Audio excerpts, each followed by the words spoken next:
got to get back to letting the baby cry a little bit to see if they can soothe themselves. That's a bar. Issues get pressed so fast it don't get sacked like bags and baggage. Smitty and Jason Brown killed it, yeah, it's a rap. We what the game's been missing, we switched it and filled the gap. I identified him after his third fight and I said that guy should be a star. I'm so proud of, the show, bro. With the gas, Smitty and Jason Brown.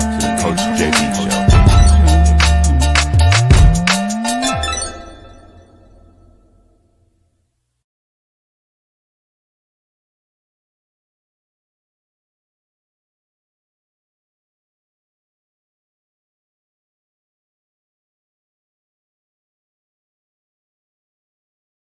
Work, use. What up, what up, what up? We are in the building. It is Merciless Monday. I'm taking no mercy. We're live on Instagram. We're live because TikTok banned me. You know how it goes.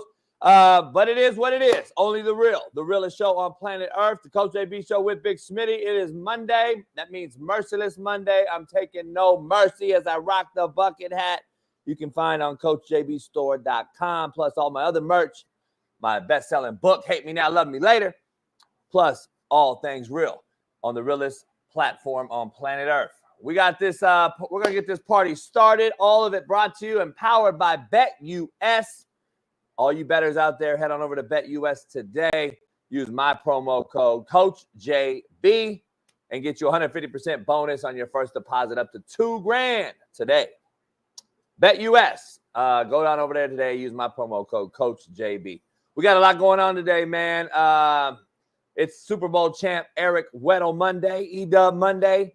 We're the only show, I think, on planet Earth that got 2 Super Bowl champs on every Monday. Shaun King joins us. Eric Weddle joins us every Monday. Man, I don't know if you guys give us enough credit. Pound that like, subscribe, become a member if you're not one. We got a lot to discuss today.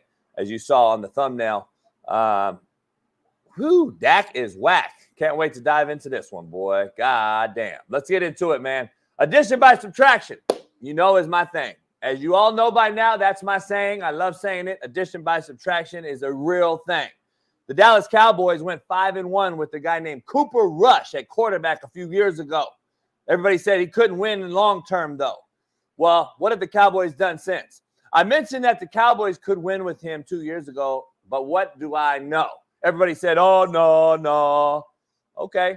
Well, they have since overpaid an underdeliverer surrounded with a horrible roster and a bunch of podcasters who don't even believe in their own $60 million quarterback, who was seen on the sideline yesterday saying, we fucking suck.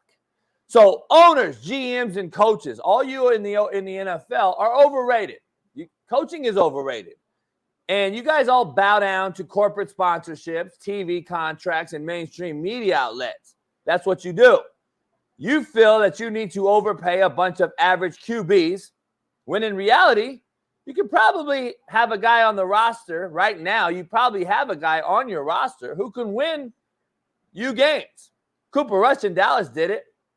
You can pay him nothing, get a better roster around him, and probably win 10 games a year. Will you win a Super Bowl? Probably not. But you're not going to win one with Dak Prescott either, as we've seen through 8 years. Tennessee had Ryan Tannehill, playoff team. The Bucs went and got Baker Mayfield after Tom Brady won a Super Bowl. And Green Bay's won with Malik Willis twice this year. Seattle took a guy named Geno Smith, who was a backup in the NFL forever. The Raiders took nobody. The Colts are starting a 40-year-old, and the Browns did the same thing last year. They went and overpaid a guy who's underdelivered, and now are starting Jameis Winston. What am I saying here? Look at who is playing anyways. Open your eyes. The guys you paid aren't performing, and most of them aren't even playing, or they are just simply bust. Surround rosters with some decent QBs who want to work, who want to win, and want to play for the team they are on, and not worrying about shopping while on the job.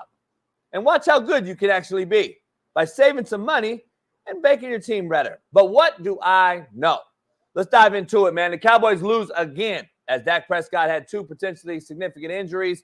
We'll see what he says. He's been seen on the sideline saying, we fucking suck, as you've seen on all tabloids. Penn State loses to Ohio State. James Franklin and Penn State are 1-13 versus top 10 opponents in the James Franklin era. University of Louisiana Monroe assistant Cameron Blankenship made physical contact with a player on the sideline that's erupted social media over the week. Barstool Sports and everybody else has come at me because I'm defending the coach, and you know I will. And discipline will be handled internally, the school announced yesterday. Jason Kelsey slams a phone on a soft-ass fan who said his brother was a F word. And Kelsey, now does it feel that your brother is that for dating Taylor Swift? That's what the guy said. He grabbed his phone, threw it.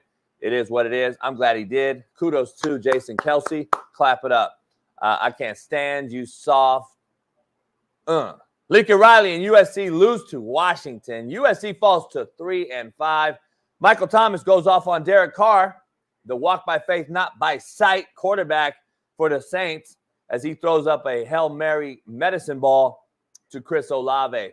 But before we begin, let's dive into this Merciless Monday with my co-host extraordinaire, Naptown legend, Far East Sider 317, Lamar Jackson loving, Indianapolis Colts shocking, Caitlin Clark loving, our very own Big What's going on, y'all, man? What's going on? I'm all smiles, even though my Colts suck right now. I'm still win or lose. I'm still rocking with them. It don't even matter. Colts Nation all day. It's Monday. JB got the black bucket hat on. I like that. We got Briggs in the chat. We got JM Grime. We got D Jones, Indo Sports. We got Sugar on the Rim and TJ Too Nasty. It's about to be a crazy show. Shout out to Bailey in the background. And it's time to roll, man. What's going on, JB? How you feeling? What up, man? I'm good. Same old, same old. You know, look. A little stiff, a little sore, getting old. Yeah. That's all. Getting old. Nothing wrong with that. Hey, you're not getting old. You're getting better, JB. You're getting better. Switch it up. Yeah, I'm getting better. My Rams won, though. One-handed grab to win the game. Overtime thriller in Seattle. Man, I like the Seahawks, too. Seahawks are like my other team because Pete Carroll was there, and that was like my team I rooted for if the Rams were bad or down. I wouldn't mind seeing the Seahawks win a Super Bowl, of course. That's like the Ravens for me. Like the Seahawks is your second team, so to speak. The Ravens is like my second team, so to speak. If the Colts don't win, I want the Ravens to win. So yeah, only because Lamar. You only do it because of Lamar Jackson because he's a black quarterback. You only did it because of Pete Carroll, and now you just stayed around because you did it for so long. So same thing. Yeah, but I don't have a quarterback there no more that I had to root for. Gino I like, but he's not a guy. Yeah, just another guy. He's just another guy. Jag, just another guy. Speaking of Jags, Jag. another loss. D Jones just popped up and man, they're bad. Hey, shout out to D Jones for having the courage of his conviction and just that's a real man. You know, like show up good or bad, you gonna show up. You know, I know some Cowboys fans who show up when they win but don't show when they lose. Yeah, a lot of guys are like that in this chat. A lot of those guys are like that in this chat. It's funny. Funny how that works. A lot of like fair weather fan. We call them fair weather fanboys. We got a lot of those. A lot of those guys. I don't know if you knew that. Fair weather fanboys. FWFB. I like that. You might put that on the shirt. FWFB on the back of the shirt. Yeah. We can do that. Whatever. We can do it all. Short, fast, skinny, tall. We do it all. As this show is powered by BetUS, obviously. So, you know, we are live, everybody. We are live. Tap in on YouTube. If you're on Instagram live right now, because my TikTok's down. Usually I go live on TikTok, but you know they banned me till tomorrow. You know, you still down till tomorrow? Till tomorrow on TikTok, but I ain't tripping. You know how that goes. I've been good on TikTok for like a couple months straight. I haven't got anything, but you know I think they gave me that sell shit or whatever. I could sell shit, but I don't know how to do it, so I haven't sold one thing. That's why we need young people in this world, man. Bailey, after the show, help JB out. He probably could have made $1 million by now on the shop, but he don't know what he's doing. I could have. I had no idea. $1 million, though. I could have. Like be rich right now. Like I disabled the shop thing because it was like messing up my other thing. So I have it still, but I disabled it and put it in the back thing, and then it took me 2 days to disable it. Lord Jesus. Yeah, so, you know, it is what it is. It is what it is. It's Merciless Monday. Eric Weddle, Super Bowl champ, will join us. We're going to break down some football. Sponsors, shout out to DV Sport for allowing us to show the film. We're going to show a little Dak Prescott to start the show off once we get through the quote of the day and stuff. And then with Eric Weddle, we'll break down tonight's Kansas City Chiefs Buccaneers game. We'll show some film on that because I got some film on the Chiefs and the Bucs. So we got a common denominator opponent to the Atlanta Falcons. So we can actually show what we think the Chiefs will do against the Bucs and what the Bucs will do against the Chiefs based on what they both did against the Falcons. That's how coaches coach. I don't know if you realize. That's what we do when we break down scouting reports. But anyway, quote of the day, Smitty, brought to you by BetUS.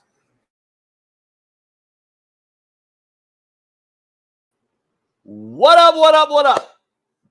I am here for BetUS. BetUS is now powering the Coach AB Show with Big Smitty as our proud new sponsor.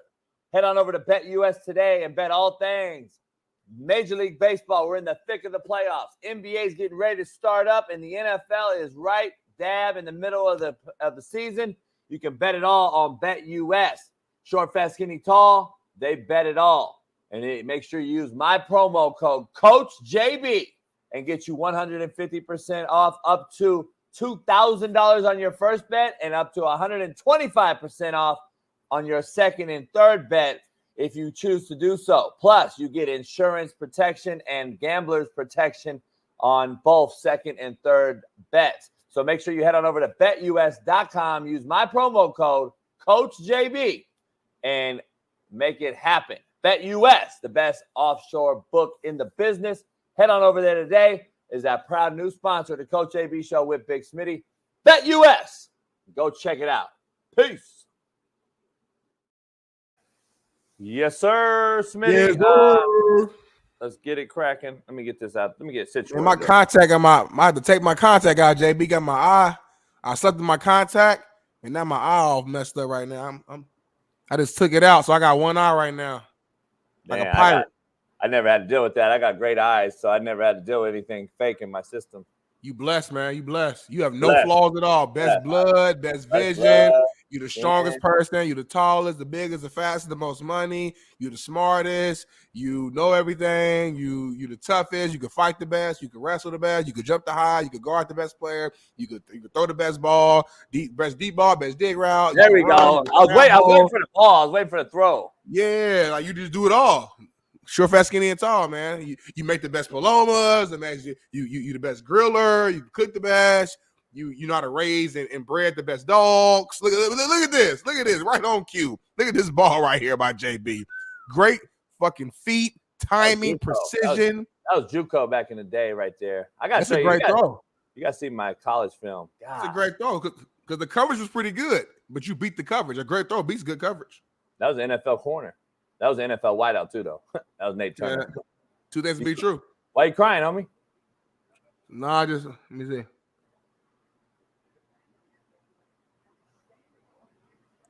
Here we go. That's disgusting. There we go. I'm back. I'm a bad boy. You got knotted up. For real? Look like it. It looked like you got your ass whooped. Yeah, no, I slept in my contact, and I think I've been doing it for, I ain't gonna lie, black people, we don't take our contacts out enough. And I slept in it too long, and it got my eye all messed up. I'm gonna ice my eye around. Black people got so many contacts. Why you wear so many contacts? I think you do it for like a fad, like a look thing, huh? What you mean? Ain't no color in my contacts. You don't, but a lot of cats be putting fake shit. I'm like, why? No, these are prescription, homie. This is AccuView. This is AccuView Oasis Hydro Clear Plus. Why don't you wear glasses then? I got some. I may wear them at night, but I don't look right in glasses. You can rock some glasses if you're really a pimp. You can rock some glasses. I'm a married man, but like I just don't look right in glasses. I wear them at night sometimes watching TV. You say you're a pimp. Huh? So let's get into the quote of the day. Brought to you by BetUS. Head on over there. Use my promo code CoachJB. Let's do it. Drum roll.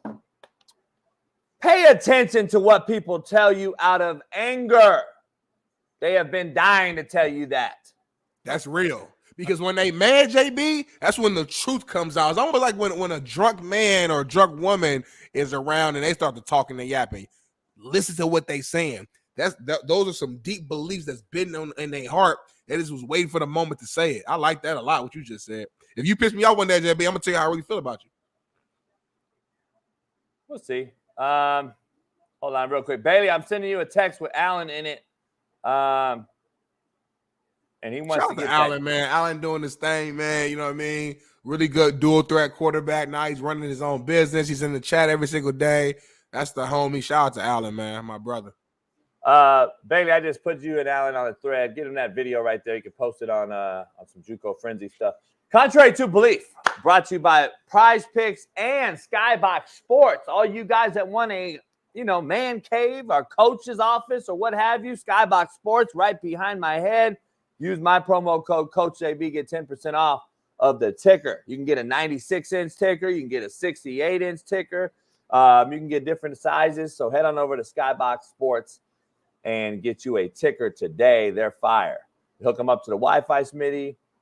You get live sports. I'm going to go ahead and give me one. I'm going to go email them. I'm going to give me one because I'm getting my studio set up the right way now. So I'm you got one at the office right now, homie. I can have it? You got two at the office. One is just sitting there.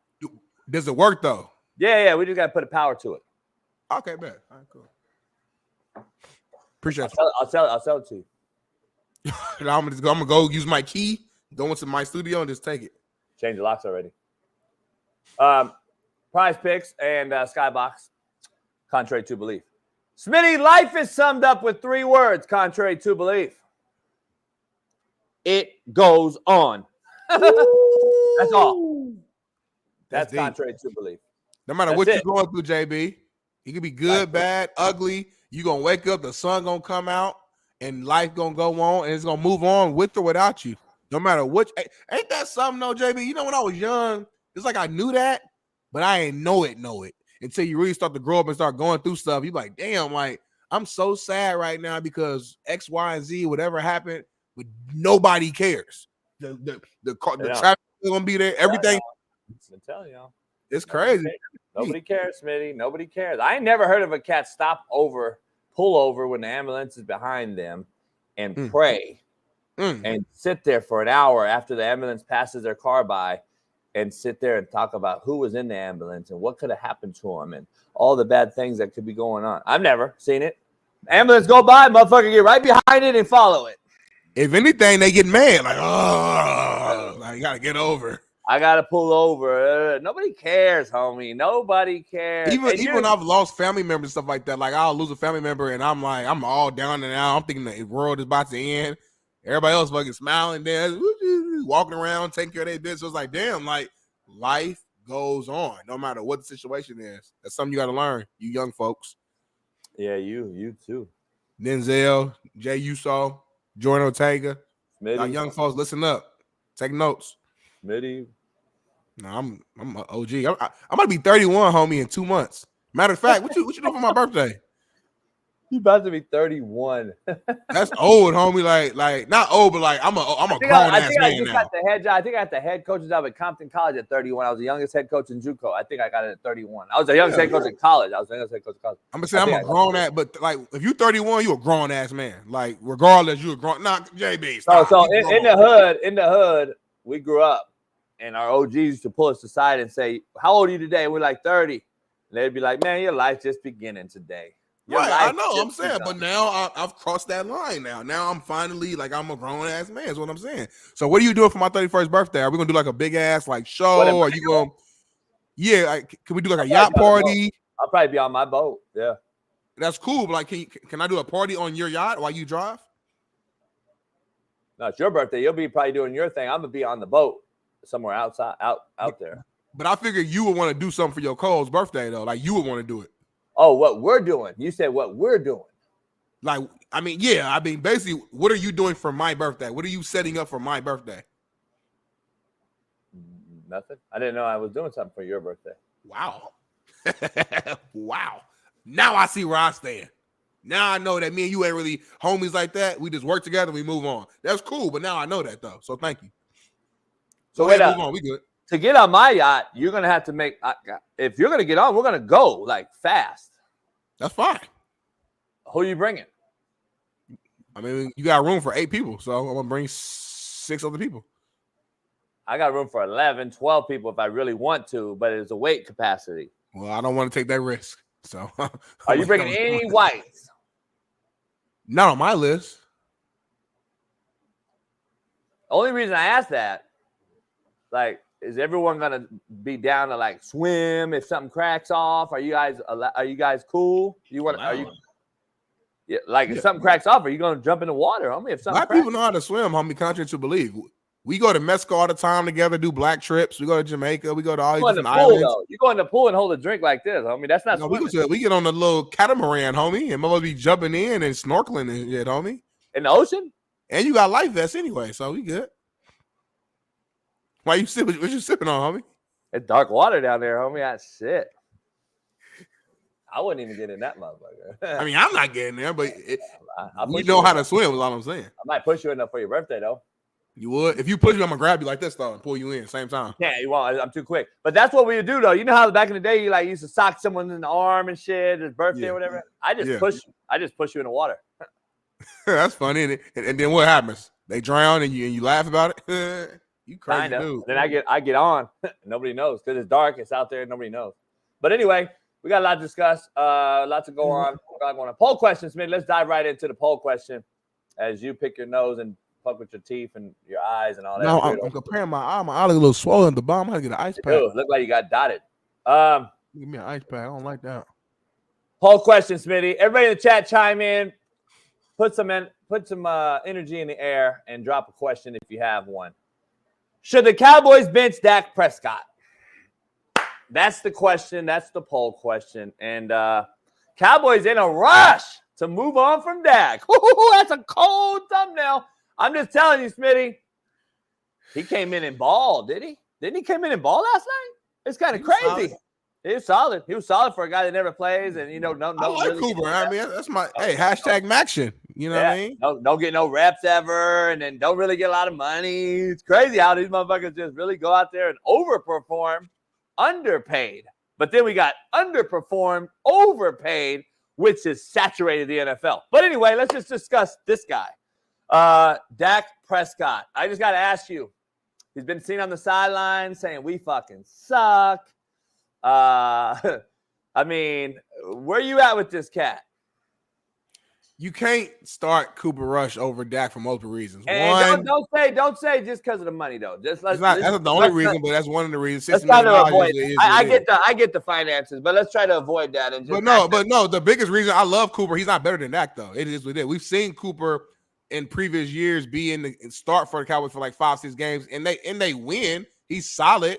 But when you match up what Cooper can do ability-wise and what Dak can do ability-wise, Dak is just a much better quarterback. It's a reason why he's been the starter there. Cooper Rush has been there for years. He's been there for years. He's had numerous opportunities to take over the job and prove that he's the better quarterback. I mean, that's how Dak got his start in the league. Tony Romo had that back. He broke his back, I believe. Dak came in and balled the fuck out the entire season, and they said, "Hey, we're moving on with Dak." And Tony Romo ends up retiring, and the story is wrote. So, if Cooper Rush was to really come in there and just truly ball out for multitude of games and show that he's better than Dak, he would have got the starting job. Listen, as bad as it is in Dallas right now, I can't put it all on Dak. The defense is bad. Your two best pass rushers and Michael Parsons and DeMarcus Lawrence have been hurt. Feels like all season long.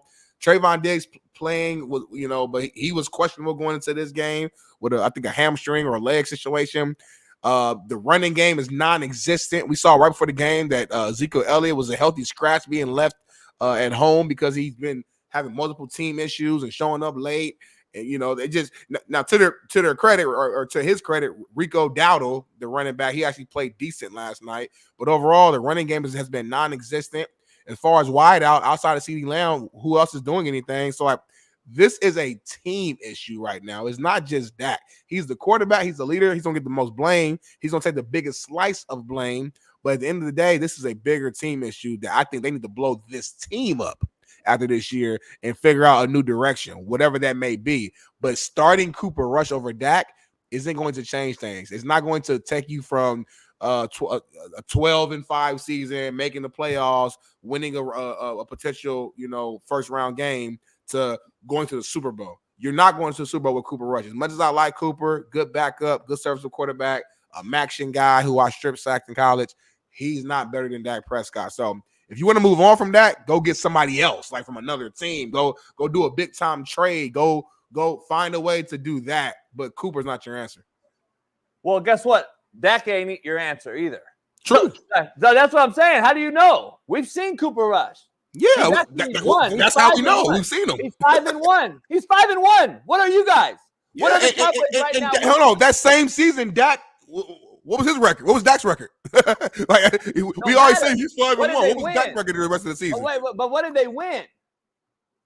Bottom line is, what did they win? Nothing. The same thing they did with Cooper Rush. And guess how much money they could save? And guess how much better talent they could go get? But nobody listens to me. I understand the finances, economics of it. I get it. Quarterbacks are going to get paid, and it is what it is. I'm arguing just for semantics. I know it'll never happen. I'm just arguing for sake of the drill, as we like to say in coaching. For the sake of the drill, sake of argument, there's a multitude of quarterbacks on rosters right now that I would play, coach, and I know would want to be there, and not have to pay these guys the absorbent amount of money to get nothing on return. Nothing. And I'm seeing it every single year. And I'm the one that started saying this shit 4 years ago. I'm that motherfucker. What's the movie? Friday, wasn't it? The brother? God damn it. I'm that motherfucker. I'm just telling you. I've been saying for 4 years, Smitty. And now all of a sudden cats are tagging me that Tom Brady's saying it and Greg Olson's saying it and all these guys. Motherfucker, I've been the only guy for 4 years, and now people are starting to understand it. And the bottom line is I'm looking at it like, come on, man. Like, where are we at with these overpaid underdeliverers? And every single year they seem to drop like flies. One of them said they'll get hurt. The other guy won't fucking do this. One guy will hold out. We paid Shaun Watson all this money. Now we got Jameis Winston. Anyways, we went from Tannehill actually going to the playoffs. Will they win everything? No. But then you go out and get these rookies. Malik Willis, he don't pan out. You get rid of him for a Chico stick. You bring in fucking Will Levis. What's he done? The Colts go out and get rid of, we know the debacle there with ever since Andrew Luck and Manning and all that. But then you go out and get a rookie who never even did anything in college, and now we're starting a 40-year-old. At the end of the day, the truth is in the pudding, and the proof is in the pudding. At the end of the day, look who's still playing and who you're paying.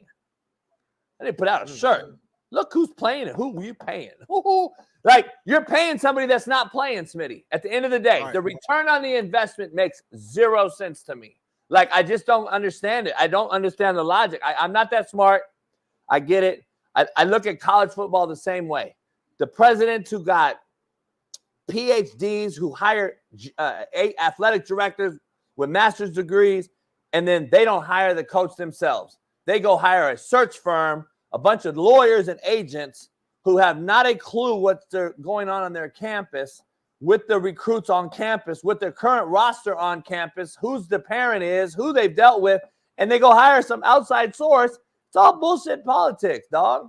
It just doesn't make sense to me. You could hire a guy and pay him very minimal, get a great staff around him, a hungry guy that wants to go in and be hungry and actually do what the team likes. Dog, I bet you money you go around these rosters and ask them, they'll probably say, I would bet money that they would want. I bet you if you go around and say, man, who you rather have? The Browns would say Jameis Winston. And I'm talking about this they probably would have said this last year. Off the bat, right. The Cowboys would say Cooper Rush. No, they wouldn't. I'm telling you, they would, homie. I'm telling you. Smitty, listen, Smitty, I'm a guy. Smitty, I'm a guy that sees action and I see energy because I know as a coach, you got to be able to know these things as a recruiter. A lot of you guys in this chat won't understand it, and it's okay. I'm not even going to get mad about it. Bottom line is, I know what guys react to. When Cooper Rush went in the football game, I saw the Cowboys react totally different. They have hit a wall with Dak Prescott, dog. I'm just telling you, man. Let me ask you something. Since the thumbnail's Dak Prescott, what does he do that's so much different and elite than Cooper Rush? He's just better. Like Let I know me that ask feels you like a a lazy answer. I'm just saying, like, when I watch the tape, he makes more plays than Cooper Rush. I'm I not don't talking think about so. in I don't general. think so. I know this is a bad season, so I know this season we're overreacting, we're panicking. But don't forget, literally last season was probably Dak's best year of his career. It was his first All-Pro season. Balled the hell out, like throwing the ball all around the field, making any throw. He makes more plays than Cooper Rush. Go look up Cooper Rush's numbers during that 5-1 run. Yes, they were winning because the defense was playing great. I think it was Michael Parsons. It might have been his rookie year. If I'm not All that mistaken, matters. where he was balling out. But I'm saying offensively, the Cowboys wasn't really balling. They were doing enough to win games. But when Dak came to the game, when Dak came to the game, the offense was elite. It was one of the best. It was top 5, top 10 offense in the game. But they didn't win. They didn't win. Well, listen, the ultimate goal is to win a Super Bowl. I get it. But at the end of the day, one team does it every year. Just answer. So you got 30-some other teams who failed, technically, every single year. So at the end of the day, I get that. But also, if you're not going to win a Super Bowl, what's the next best thing? You want to be as good as possible. You want to win as many regular season games, and you want to give your team a chance. I'm not saying Cooper Rush couldn't make the playoffs. We don't know yet. To your point, we don't know. He's never just been handed the keys and been the starter the entirety of a season, so we don't know. But we have seen enough tape to know that this offense is more explosive and is better with Dak Prescott compared to Cooper Rush. When you look at historically over the course of all the years of experience and all the years of tape that we've seen of Dak and the games that we've seen with Cooper's played in a decent amount of games. Like it's not like he's some just backup who never played. He's played a decent amount of games. So we have enough film and footage on Cooper Rush to know like that he's limited and where he's at. We also have right now it's easy to go at Dak and it's the easy thing to say because they're playing so bad. But like our eyes work and the Cowboys offense has been better with Dak than it is Cooper. But the team's not better. That's what you don't get. Quarterbacks help the defense, bro. 5-1 help the defense. You can talk about numbers and stats. Stats are for losers. Stats mean diddly shit. I watched the film. I watched the game, Smitty. But the Cowboys that year, I think, won 12 games. Let me look real quick and see what. Hold on, but you keep pointing out the 5-1. You keep pointing out 5-1. I'm saying, what was the record with Dak too, though? Like you can't just go 5-1. That's my point. Dak, you got like when Dak was in the game, they went 3-7, and then Cooper came in and saved the day. No, but Smitty, Dak was winning games too. But you act like 5-1 don't catapult your rest of your year. Like, come on, man. Like, what are you talking about? The games mattered when he played. It's not like he went 1-5 and Dak came in. It's 5-1. He started the season at 5-1. Like, come on, man. Like, it doesn't make sense. He didn't start the season 5-1. Dak went down, I think, game 3 or whatever the case may be. Cooper jumped in, went 5-1, and then Dak finishes the thing off balling. But again, that's one season. I'm saying Cowboys all the time. They win 12 games, 12 games. 12 games. Hold on, 12 games. So I'm saying you're using one little 5-1 stretch to be like, see, that's my proof. I have more proof than you of Dak winning. We don't have the games, winning the NFC East, winning a playoff game. Like we see, we act like I've seen him choke it off. Guy who hasn't won shit. That's not true. I've seen him choke it off too. Like, here's the thing: you haven't seen Cooper Rush, but you overpaid a guy $60 million to see the same shit over and over and over and over. That's my point. This guy, I can get to do the same thing. Let me ask you something. Dak Prescott, you say he's so much better. What does he do so much better? He doesn't run triple option. He doesn't run RPO. He doesn't run double option. He's a pocket passer who is a stiff, who is not anywhere near. He is nowhere. Dak Prescott is a stiff, homie. Go look at the game. He can move around a little. Like he ain't just pull up the Peyton Manning back there, homie. Like, he can move around a little bit. Pull up the film, Bailey. Pull up the film, Bailey. Let's watch this shit real quick. We got a little Dallas Cowboy film. We start the game off in 11 trips. All right, so we got a tight end. We're in 3-by-1. Single receiver right here, one-on-one. So we got no free access, Smitty. That means we got free access right here. What that means is there's no alley player in the alley, all right? So we can run a fade. We can run a slant. We can run an out route. We got isolation. Safety's in the middle of the field, okay? Safety's in the middle of the field. We got man free, Smitty. It's man over here, man free, lock corner over there. 2 linebackers, one on the tight end. One on the back if the back were to release to the left, one on the back if the back were to release to the right. So if the back goes this way, this linebacker has them. This linebacker, Smitty, is locked up on the tight end, okay? So we know it's straight man free. I mean, this is the most easy coverage to understand pre-snap than anything. And they drop a D end out. So guess what? I just told you, free access, and guess what Pittsburgh did? Drop the guy. So now Dak looks left, Smitty, to the field and turns weak and throws a ball blind to a dropping defensive end because he's lazy and doesn't even realize that Watt dropped. But why are you looking left when it's man-free? I'm 2-on-2, Smitty. I'm taking that all day long. Why are you going to the boundary and throwing blind? Look at his eyes. Lazy feet. Lazy eyes. He's a stiff. I'm just telling you, homie, this guy's not that good. We have overpaid a guy to do this. And I'm just telling you, I can't wait to get the Cooper Rush film, and we'll show you last year's, 2 years ago's film, and this year's game. And make sure we show the good and the bad of both then. Because I can easily go out here and point out 10 bad plays from Cooper Rush and be like, see, Cooper Rush. We know that is football. I didn't cut this up. I can show you a lot of film of Dak throwing that ball on time, accurate, look at people off. Like so I mean, that goes both ways. I didn't cut this up, by the way. This is just I'm just running game. So just you see if you watch the beginning, it shows you this the first quarter, first play. I didn't cut it up. So whatever it shows here is what it is. So this is bad by the Steelers here. So this is good recognition by him. We got man and nobody bumps with him. This guy should have bumped with the motion, and then they would have bounced him. He would have came over. He should have bounced. He should have rolled back, and then we would have had some sort of sky coverage here. They didn't. The Pittsburgh Steelers fucked this up. Dak sees it. Great job. All right, make a ball. I would have threw the bitch already, but he throws this. Good recognition. That's what he is. But I'm looking at the mechanics, Smitty. You act like this dude is like fucking big act. He ain't, homie. No, I'm not a Dak guy, but I'm saying I think the media we go too far when we say, like, come on now. Dak is a good quarterback. I'm just saying, there's nothing special, though. There's nothing that pops out. I agree with that. I actually agree with that. But that's why I'm saying, so Smitty, that's my point. Then why not go with a guy that's cheap? Like, what are you getting special? Is my whole point of this conversation. Is Dak better than Cooper Rush physically? Sure. Is he better for the team in the long term of things when it's a roster involved in it, when you got to pay a lot of moving pieces? CeeDee Lamb, you don't have a running back right now, Smitty, that's anywhere near a big-time NFL caliber guy. You have an O-line issue. You got D-line issues. You got back row issues. You don't have any type of semblance of a real legit tight end. Like, there are so many missing pieces. You got defensive guys on podcasts who didn't even put Dak Prescott, Smitty, as their top 10 quarterback. Their own teammates. And then you got a guy in Trayvon Diggs called Dak Prescott. Trayvon Diggs called Dak Prescott a bitch in camp. A bitch. We broke it down. And you telling me that the team doesn't want Cooper Rush over him?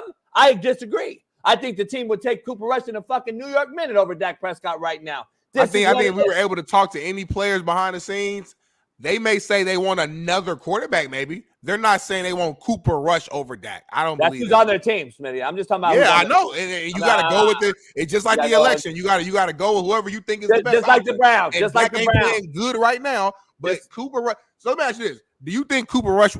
Your honest opinion. You think Cooper Rush start a whole season? Do you visualize based upon the film you've seen? You think Cooper Rush will ever be an All-Pro? Yes or no? No. You think Cooper Rush will ever be an MVP candidate in the conversation? Yes or no? No. I know you don't. So all I'm saying is I'm not saying Dak's amazing, but he's just a better option. Come on, homie. Look at this dude. Look at this dude, though. Seriously. He looks like a fucking 70-year-old. Homie, I literally can throw this ball more legitimate, fundamentally sound than this.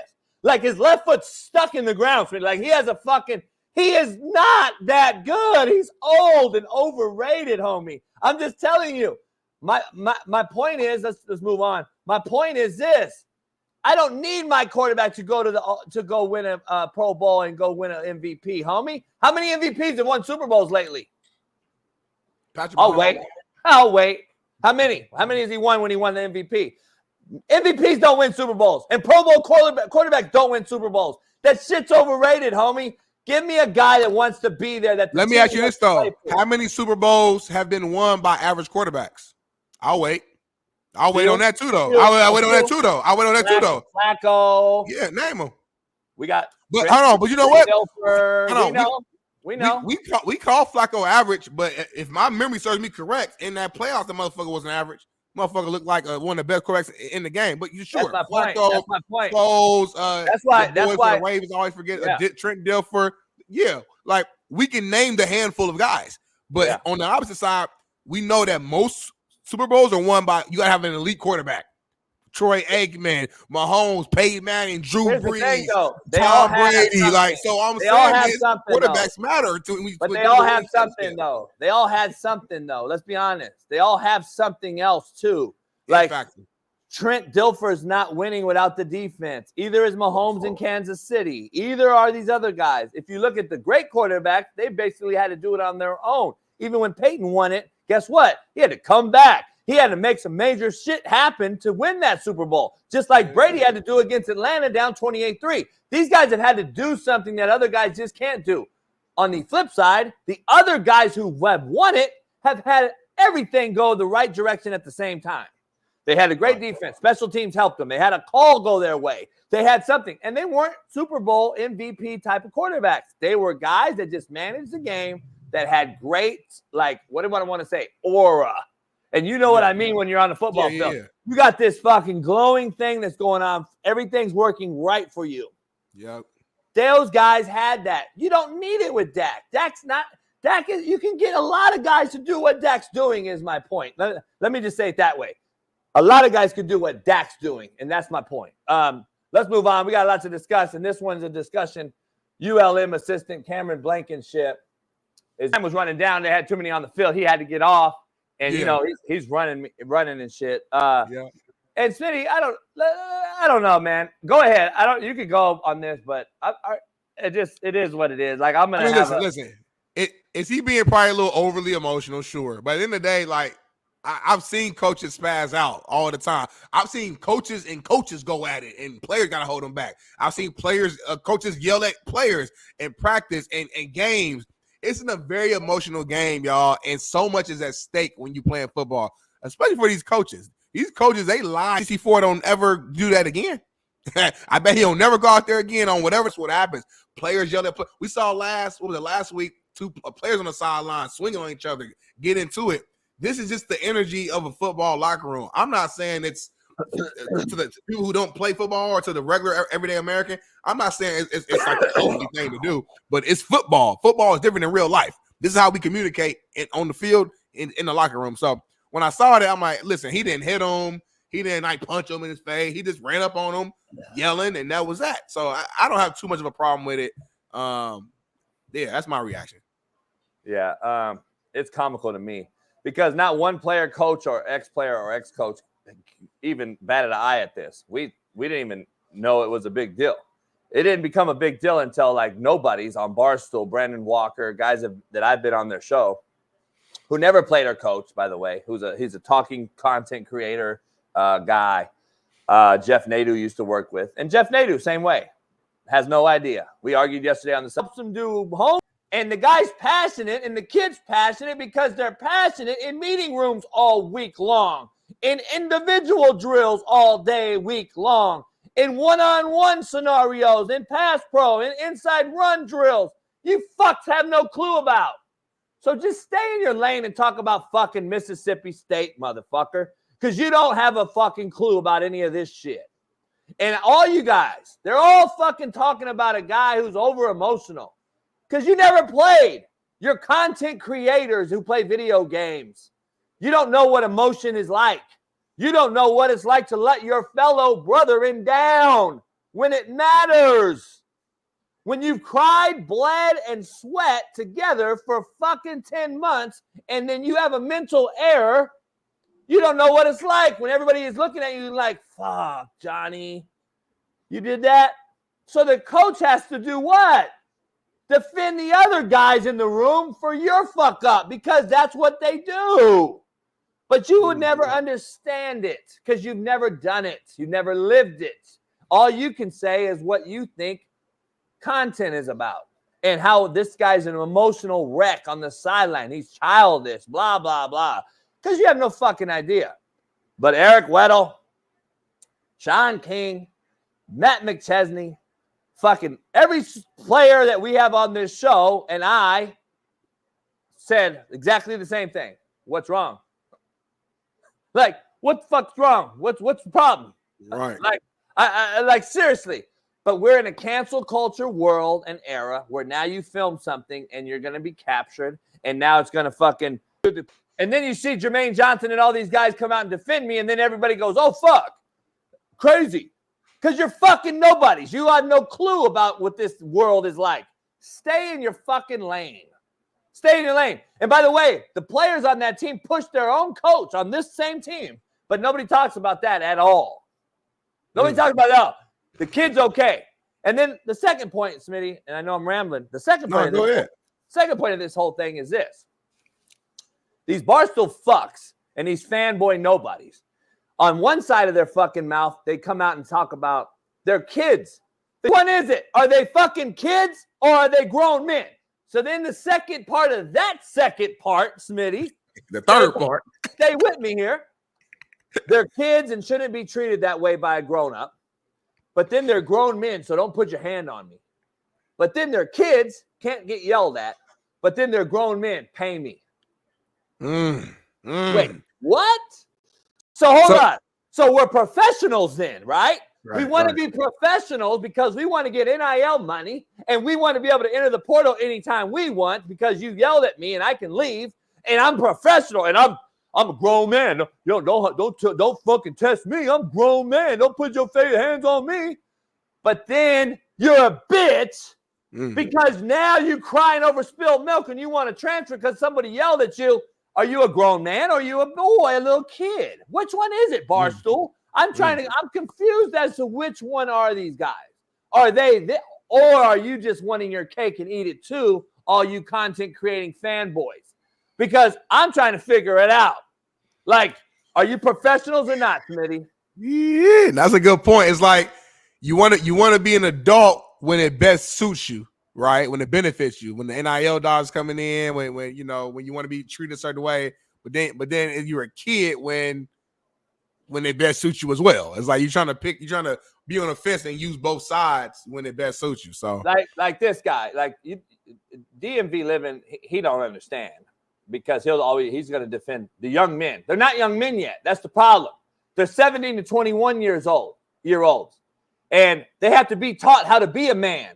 Y'all just expect this motherfucker to come out the womb and be a grown man already without having any type of tough skin development, any type of rigor, any type of fucking tough love, any type of... I think we'll have a good opinion on this, especially because he's a leader of guys. I consider him a coach because he trains guys, and that was an old lineman running off the field, so he might even have a little bit more insight of just, what happened or the situation.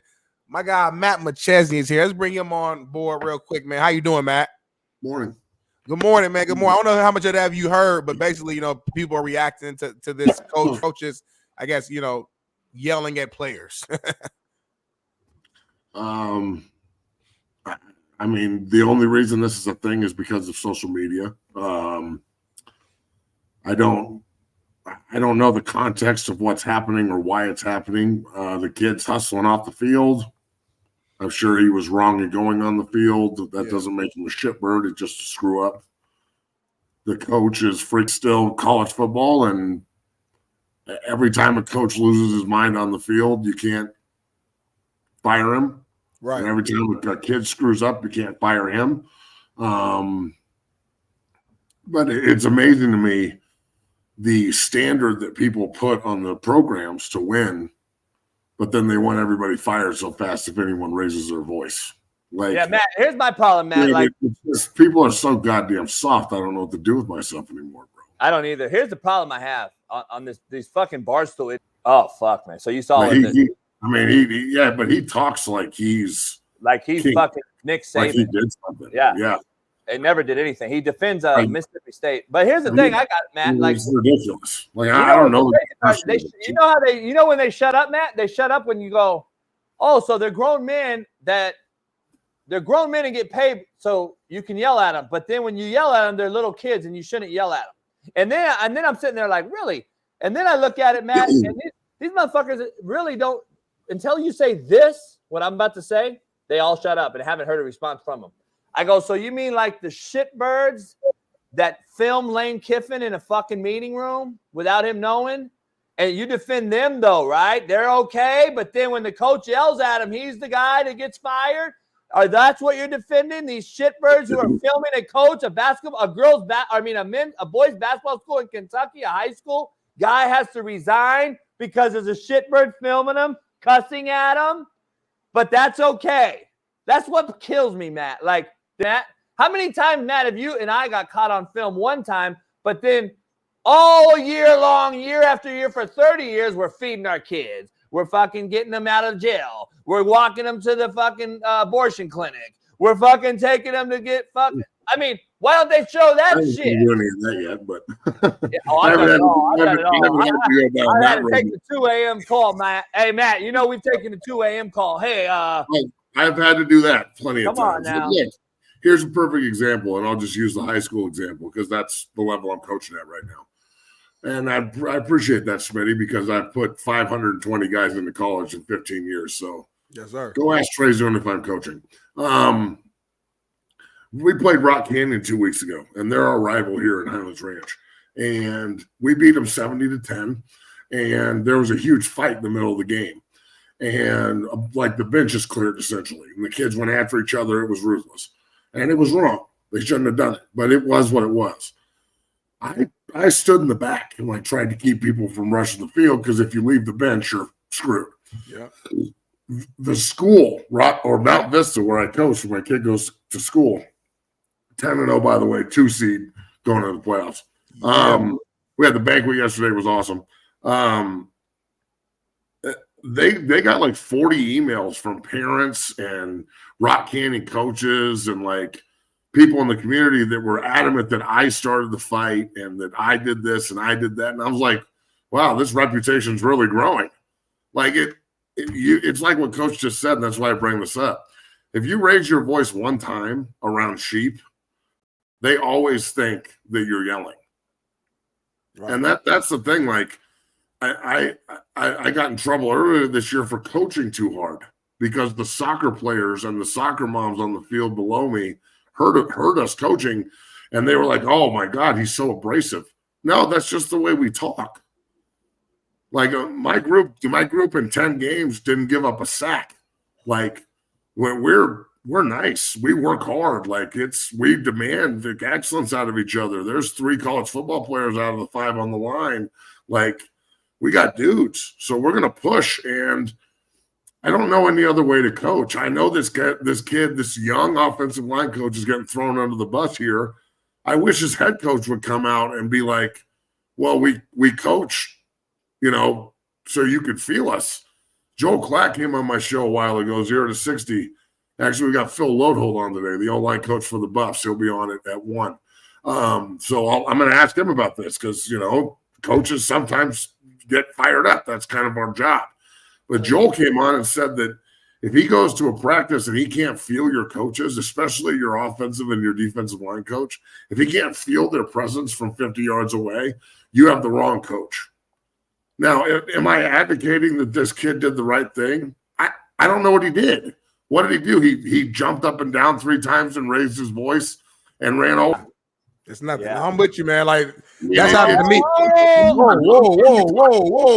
Whoa! What's going on? I know the trade deadline ends tomorrow, so what's going on, baby? Breaking news, fellas. The New Orleans Saints have fired their head coach, Dennis Allen. This comes after the Saints lost to the Panthers yesterday. We've seen Michael Thomas going at Derek Carr, and now the Saints have fired their head coach. Thanks, Betty, for that update. I had a feeling. I called it a couple weeks ago. I said this guy will be the first one to go on the block. Peterson will probably be second with the Jags. Where you at with this after that loss yesterday? Before you get back to Loholt, where you at with after the loss? They're so beat up, and they've had so many injuries, and they were playing with the JV team for a month. So honestly, if I'm Dennis Allen, I take my check and say thank you, and I take a year off and go be a defensive coordinator somewhere where the pressure isn't as high. So, and I'm not saying the pressure isn't as high, the position. Like DC, you don't get shit on as much as you do as a head coach. So, and again, he shit rolls downhill here. Dennis Allen has to put up with a bunch of prima donnas on that team. I mean, we were just talking about Michael Thomas is going after who? Michael Thomas is still on that team? No, I think he's a free agent. He's not on that team. Yeah. Exactly. That's my point. Like he's got to put up with a turd who's not even there anymore. He's a past turd. He's a turd that's been flushed, and he still has to deal with him. It's like he's got to go rewipe Michael Thomas 15 times to get rid of his ass. So I think they cut him. They cut Thomas. Yeah. Look, social media is a tool, and I'm on it, and you're on it, and I'm a social media whore, and it is what it is. So is JB, so are you, Smitty. It's what we are, and that's okay. It's the medium that we've chosen to use. I find it amazing the constant negativity on social media. It's so easy to go negative, yet there's so many good things happening too, like. That Saquon Barkley play yesterday was crazy. That blew up on social media. Oh my God. You know what I'm saying? Like, that shit is nuts. I can't believe oh my God, what the fuck are we watching? But the negative seems to out-trump the positive in every aspect. And then I guess that's just the way life is. But, geez, man, I mean, the fact that he's got to put up with Michael Thomas, and this guy's been out of the league for 4 years. He didn't have Carr for a month. He didn't have Kamara. When he did have Kamara, the offensive line's all banged up. I don't know. I don't know if firing the head coach is going to solve any of these problems. They're still going to finish 4-13 and have a top pick. So I don't know. Maybe Shedeur Sanders will look good in that black and gold. To me, it feels like sometimes, and you guys correct me if you think I'm wrong or disagree, but like sometimes I feel like teams just fire their coach just to do something. Like just to say, hey, we're trying to bring some change here. We're trying to show that we care, and it's like there's no actual plan. You gotta know the writing's on the wall there, though, bro. Like that game yesterday was. I remember when I was a rookie, I played in the game on New Year's Day, like the 4-11 Buffalo Bills against the 3-12 New York Jets. Okay, that was with the Jets, and whoever lost, we both finished 4-12 if New York wins, right? Yeah. And because we won. The Saints got Reggie Bush. And I'm not. We got DeBerkshire Ferguson, which was a better pick anyway, because Brick went fourth to us and played for 12 years for New York. He was a better player, but at the time, New York was losing their minds because we just screwed up a chance to get Reggie Bush just by winning one game. Right. So yesterday is like that's a game you'd rather lose, so you have better draft seeding at some point. Like you don't want to win the toilet bowl in the NFL anymore. I'm surprised McCarthy still has a job today as well. I thought he would be fired last week. The Cowboys are dog shit, bro. I don't feel bad, though, Matt. You and I don't feel bad. Dennis Allen, to me. I don't feel bad for anybody. They're getting paid. He's a defensive guy. This guy's going to make $19,000 a day, and his monthly income, I would actually call and say, can we change it? Because it's $666,666 a month. Nice. Holy shit. I'd be like, hey, can I get $1? Take $1 off. Rock and roll, baby. I want that number. Give me that number right now. 666. Get that shit out of my fuck. I'm like, fuck that. Pay me $1 less. But I'm just saying, he's gonna make $700K a month. Yeah. I don't really feel sorry. Seems like a Merry good deal. Christmas. Merry fucking Christmas. Yeah, and listen, he's got less headache, and you don't have to deal with a bunch of prima donnas. Derek Carr, guess what? He fired another coach. He's fucking horrific. He's fired another coach, put another guy in the hospital, but he walks by faith and not by sight. Derek Carr is fucking. Oh God, he's the worst. Debbie, real quick, can you explain why like Derek Carr is why he's getting the blame for that Chris Olave play? Just for the hospital ball, bro. So they can understand. The hospital ball. Who has a shot to catch that ball? No one. The fans in the third row of the north end zone. And this is what happens, Smitty, when it goes hand in hand. Like, so the Olave is going to be called what? A bitch if he goes like this and runs by. Right. And then if he goes up and acts like, okay, I'm going to try to get it, then he's a receiver. He's going to fucking be what he is. San Diego Cali guy, fucking his brother as well. Fifth concussion now. That he just like Tua needs to think, Olave needs to think. It's a good point because Olave is now worse than Tua, in my opinion. I'm going to be honest. He's worse than Tua because he actually is running into traffic on a daily basis and getting those hits. Seriously, I would look at Olave as worse off than Tua right now. Tua can almost control his hits. This kid is out there and head on a swivel at all times. I don't know if I'd want to play ever again if Chris Olave, man. I'll be honest. But for Michael Thomas to come out and blame the QB, to me, that shit is a little bit you're not even playing, dog. You got cut. Like, it is what it is. But the players know about Derek Carr. The players know. Like, this has been a thing I've been talking about for a long time. It's a hospital ball. There's no doubt. He's not throwing them open. He's throwing into a bracket cover 2. Like, he's got chase corner and over the top safety. And then an underneath linebacker. Look at the linebacker that's running into the frame too. And Matt, this is my point on Derek Carr. And you and I used to talk about it years ago when we was with the Raiders. We'd break his film down with Shaun Salisbury. Anytime something's around his feet, he wants to get it's hot potato. I have to get it out of my harm's way so I don't get hit. He is the biggest pussy in the NFL at quarterback. I'm just telling you, it's been that way. That's why I clown him and talk about this. Even bigger a pussy than Richardson? No one's a bigger pussy than Richardson. That's a tough one. Come on, at least Carr doesn't pull himself out. To me, that was less about being. I ain't gonna call Anthony Richardson a pussy. I ain't gonna do that. But to me, that was like just a bonehead, stupid move. That was a dumb move. To me, it's a better word than. I don't think because I've seen Anthony Richardson play his play style. He ain't soft. He ain't soft, bro. No, he quit. I can't give him that. He might be a little like not all the way there. He's not pussy. He's not pussy. I think he's a quitter though. Yeah, he's a quitter. I probably rather have the pussy.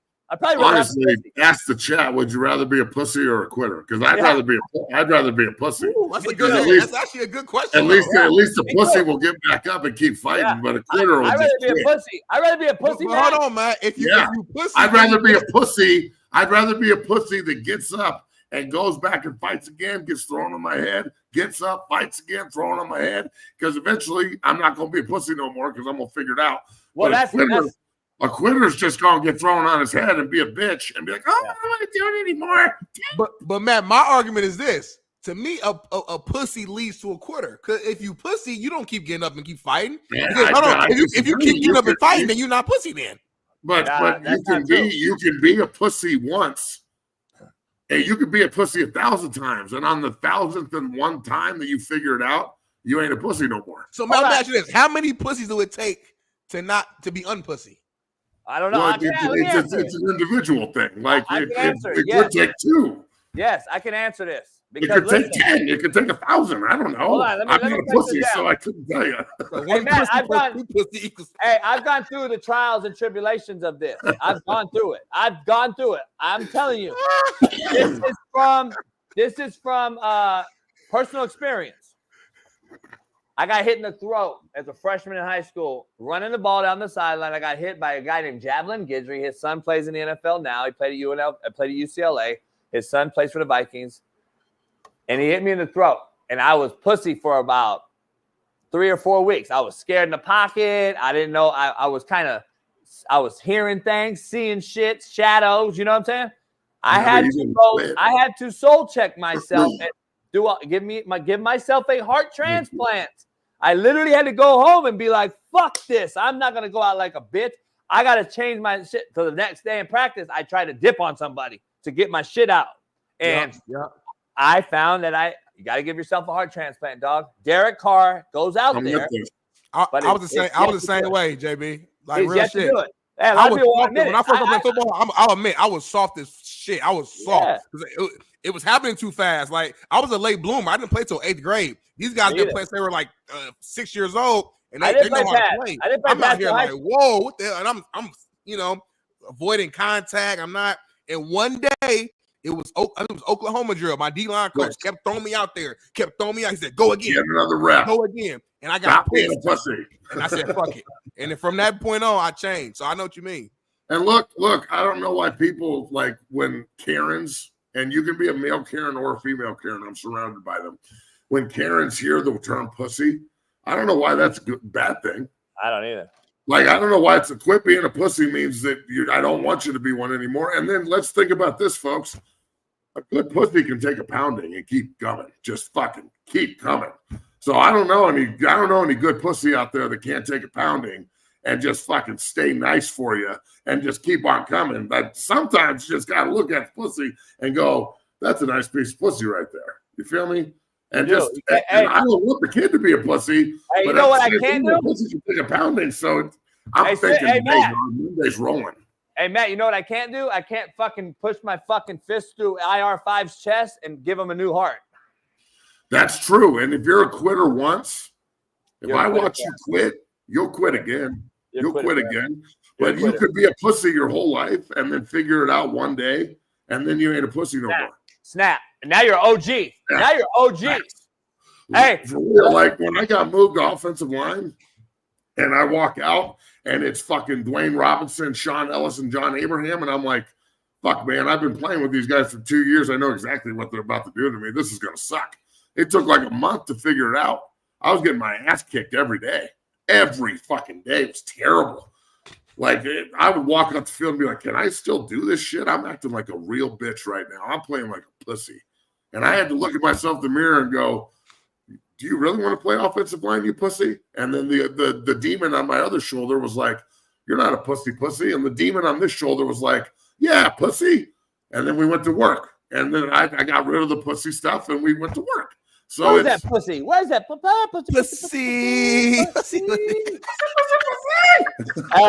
Hey, Matt, let's dive into Colorado real quick. Texas Tech gets a huge win. They spoil Smitty's parlay, and they beat Iowa State. The Big 12, the Big 10 and the Big 12. Kansas State goes down too. It almost feels like the energy, Matt, is looks just like it's all lining up. Matt, whatever you believe in, it feels like some type of energy is just like behind Colorado right now. Like everything's happening. It's called listen to me because I'm right. Hey, that's what it's called. You didn't know that fucking Iowa State, Kansas, they all gonna lose the same weekend. That's not true, Bailey. Come on, real quick, and let's talk about this. Did I not say there's no way they're getting out of the fucking season undefeated? That's what you said about Iowa State specifically, yeah. Because but they're never going to win a Big 12 championship. I find a huge flaw in the scheduling. I'm going to be honest. And I got to be honest. Like, there's a massive flaw in it that Iowa State and BYU don't even play. CU doesn't play Iowa State or BYU. But that's what happens, Matt. Plays Iowa State and BYU.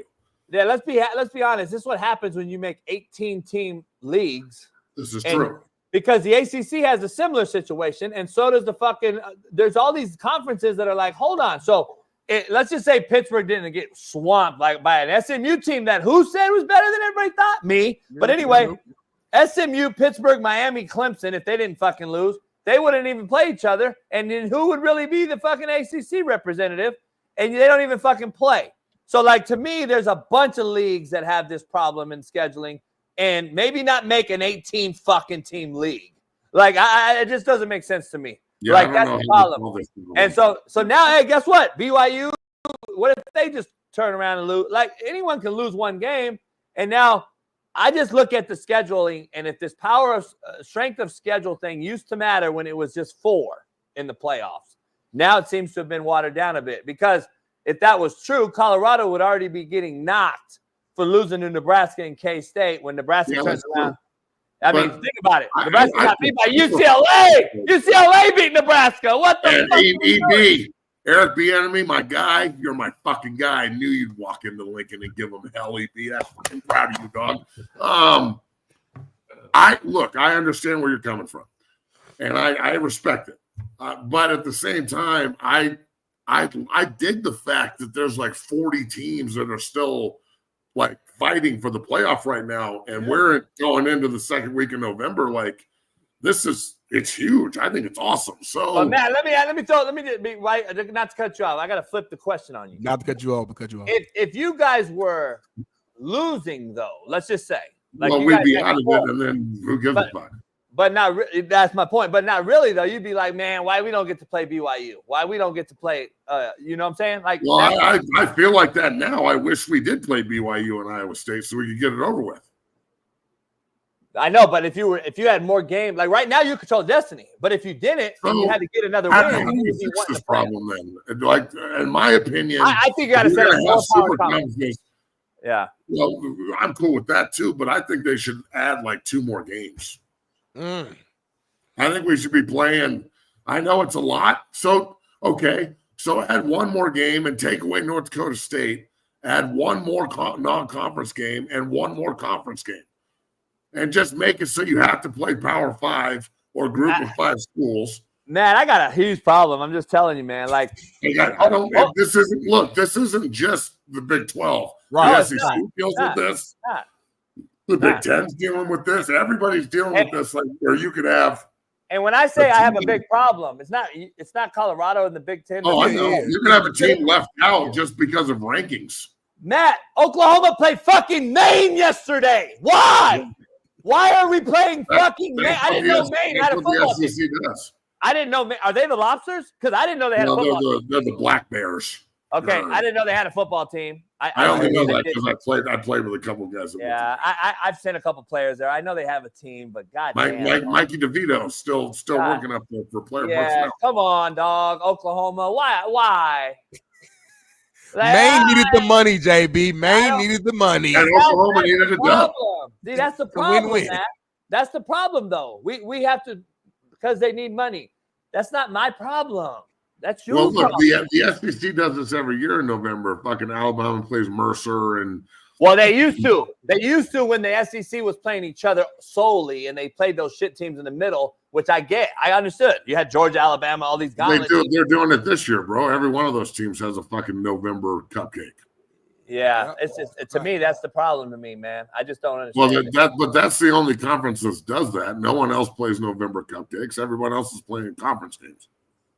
Yeah, I don't know, but now though, this is when it used to before this whatever group of 4 was created.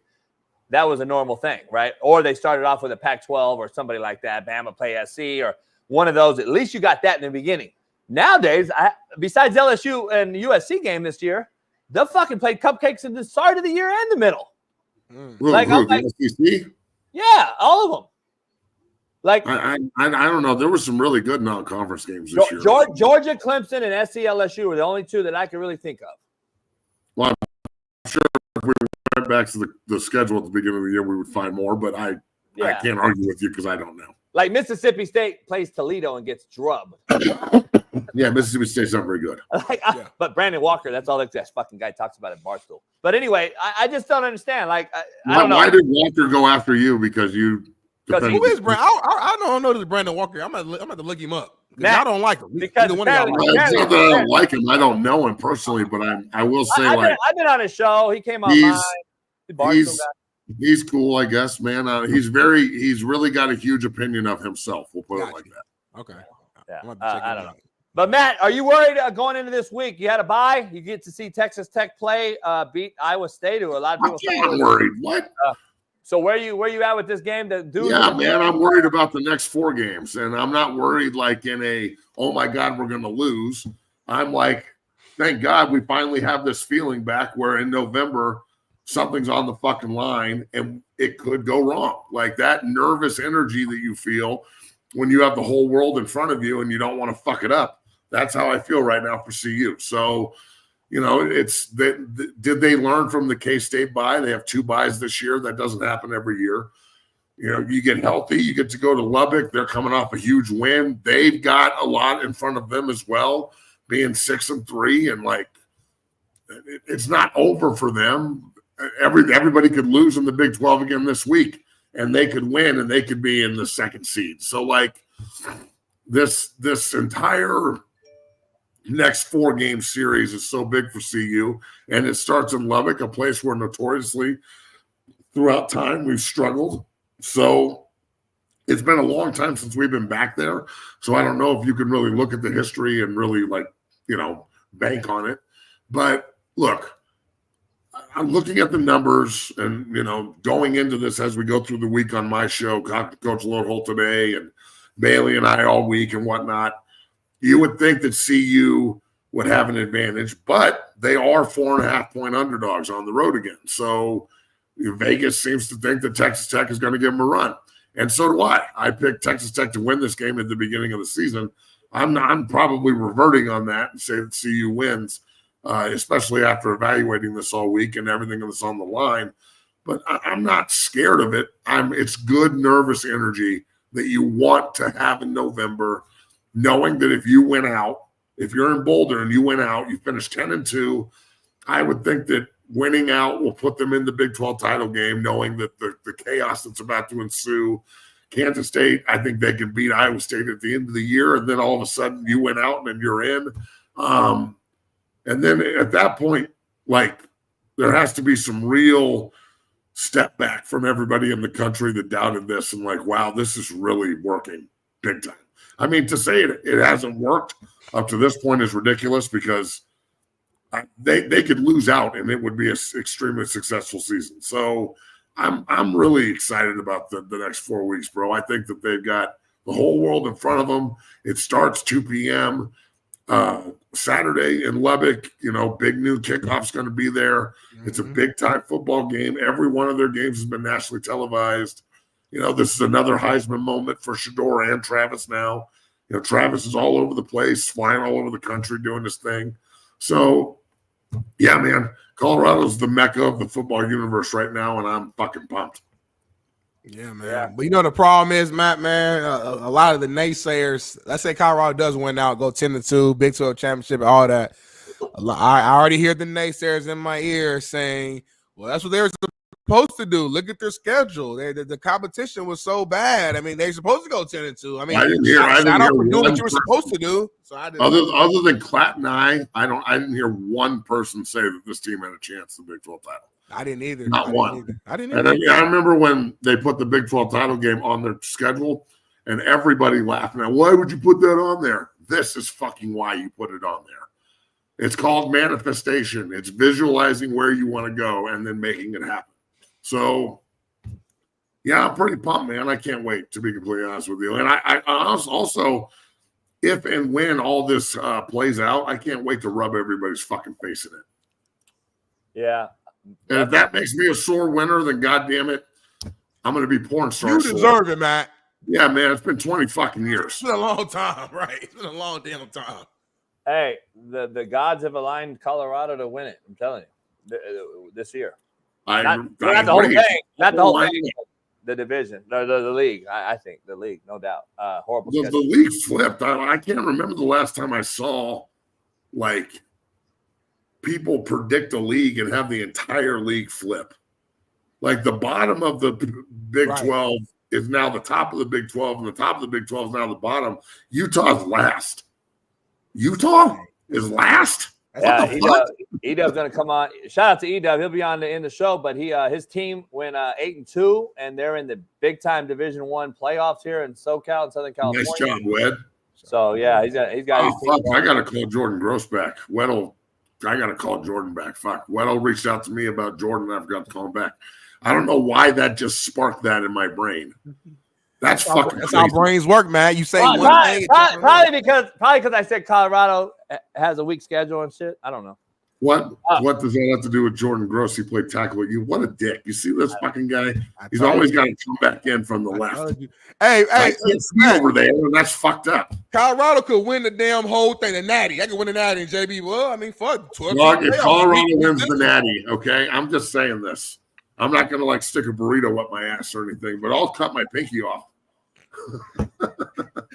I'm saying if they do, JB would still find something to it to hold on to. You're right. I'm not going to do that shit. It's not that serious, Matt. Don't do it, Matt. Don't do it. Hey, Matt, real quick, before you get out of here, we got to take a break, but let me ask you something. If you are Max Crosby, are you demanding a trade? No. Max Crosby's a fucking monster and a bad motherfucker. If he wants out, he has every right to. The Raiders don't know how to handle a superstar, which is why I'm so nervous about Shedeur or Travis going there. But if I'm Max, I'm going to go sit down with Tom Brady and say, tell me why I should stay here. And if Tom looks at him and goes, well, we look at you like your draft picks. We're going to trade you for a bunch of draft picks in the offseason anyway. Then, yeah, he should. But knowing Max, I don't think he will or should from a personal standpoint. I don't think he should put it out there. Now, if old veghead in Mark Davis and fucking Tom Brady can parlay him into what would you give up for Max Crosby? If you're the Lions, would you give up your first rounder for Max Crosby right now? I would. 100%. One, fuck yeah. And then you get Hutchinson back next year. Because like the Rams did, Matt. We go all in to win the Super Bowl. You're trying to win now, right? Matt, you know that ring lasts for years, right?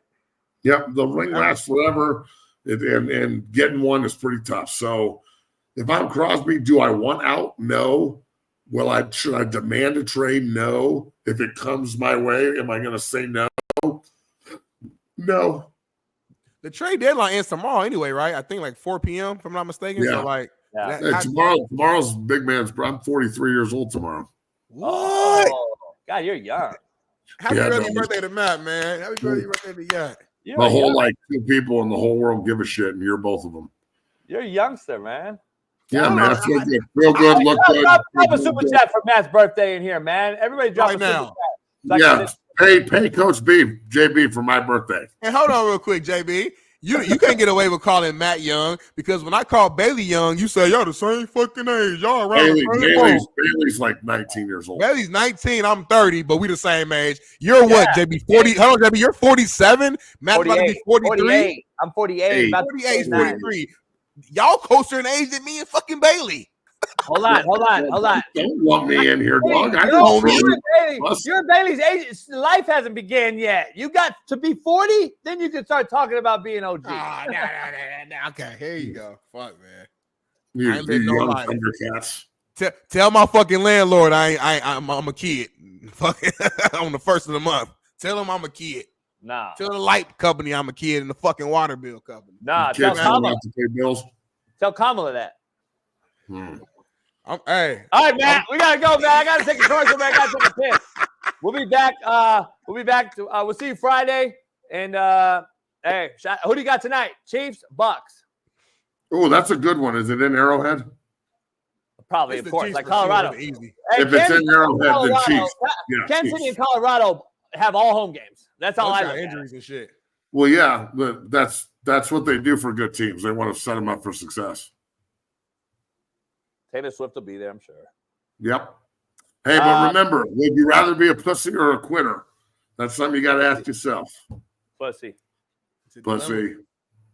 Pussy. That's what it is. All right, Matt. See you Friday. Happy Peace. birthday. 1 o'clock today, Phil Lodeholt. What up, man? This is a proud new sponsor of the Coach JB Show with Big Smitty, and it is First Round Performance. Yeah. Make sure you head on over to firstroundperformance.com. We got the merch, the gear. They are top-notch company. High quality, JB. All about the party here. Workout gear, exclusive gear. What's that right there, JB? By the way, nobody else in the country or the world has this short right here. You can put this short on. It helps your back. It helps your hamstrings, helps your quads as you work out. What? You can wear these right underneath your workout shorts or what have you. It's kind of like a girdle, but very, very comfortable. Shorts Against Syndrome. It's SAFS. Go head on over there and check it out. First Round Performance. JB, they got workout bands. They got ankle weights. What's this? What's in that box? All kind of good. It's our first time seeing this. What's this? I'm nervous. What's that? A 40-yard dash, electric timer. You can go get your workout on with the light and the strobe, the whole deal. Firstroundperformance.com. Oh, you just turned it on, JB. Bam. You want that smoke? Go check it out. I know you ain't trying to race me, I might JB. race Smitty and smoke him. You ain't trying to race me. You scared of that life. Yeah, this is real deal. You guys got to go check it out. Firstroundperformance.com. Head on over there. Proud new sponsor of the Coach JB Show. Nice, JB. With Big Smitty. And this is mine, right? hell yeah. Listen, their premium gear, including the revolutionary SAFS shorts I just showed you, are expertly designed by a leading orthopedic surgeon to align your hips and relieve your pain. It is trusted by athletes and active individuals alike, whether you are pushing your limits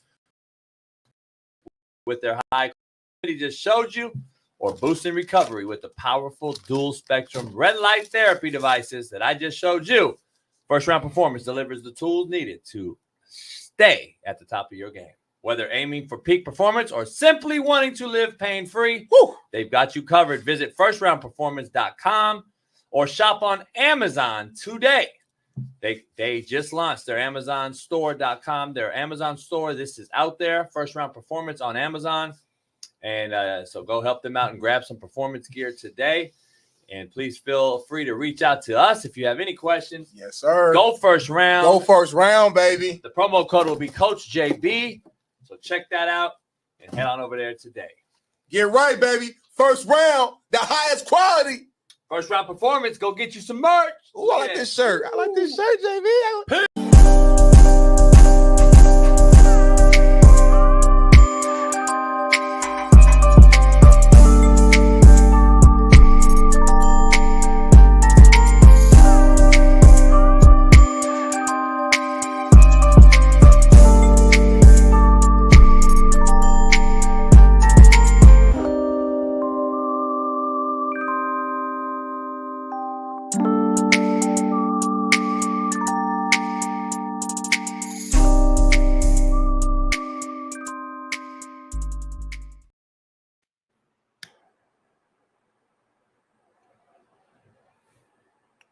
What is that, homie? Looks like creamy some young guy.